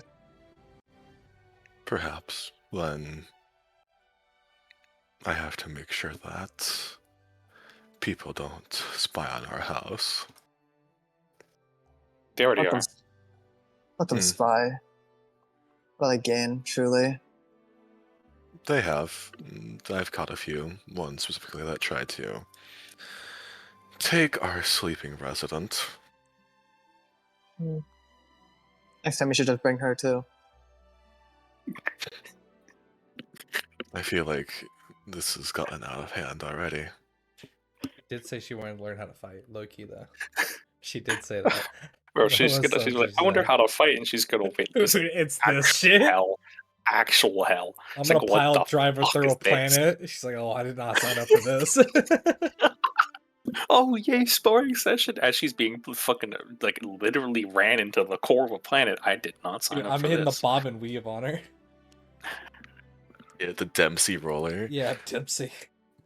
And She's then standing on the fucking face of the planet, pointing at the sky, pogging. That's a fucking sun! Is that Alexander? Ah! Is that Oh! Oh, Yeah. dude, we can hit the reference on her. 4 ultimate pops. Live this, bitch. Live this bitch. Oh god. anything else you guys want to do? Nah, I got nothing. Nah. I'm all Yeah. scened out. All For once? cleaned out.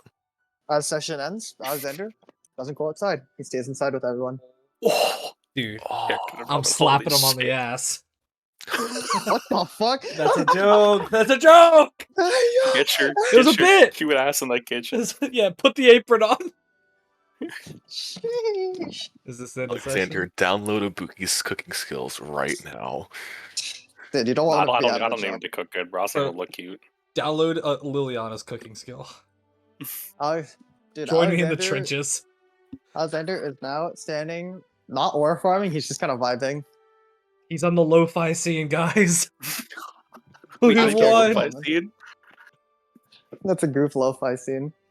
Oh wait, That session or ends. before session end, we gotta describe the lo-fi scene, right? Like, where's everyone?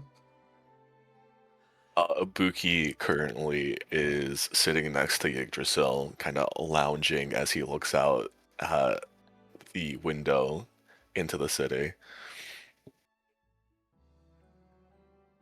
Gordo is feet up on one of the chairs, kind of like laid straight back on the couch. There's a cup of coffee on the ottoman, and he's like doom scrolling IPC documents on his phone. Liliana sat in one of the larger sofas. The table in front of her, she seems to just be meticulously taking care of her blade, despite it showing no signs of imperfections. Yeah, Alexander kind of looking over Gordo's shoulder, his hands like on the ridge of the couch as he kind of leans over watching him doom scroll. His eyes seem to be like shifting as he seems to be looking through unread messages now. Oh, And he looks at one singular God. hi. holy bro! As I Oh. was thinking.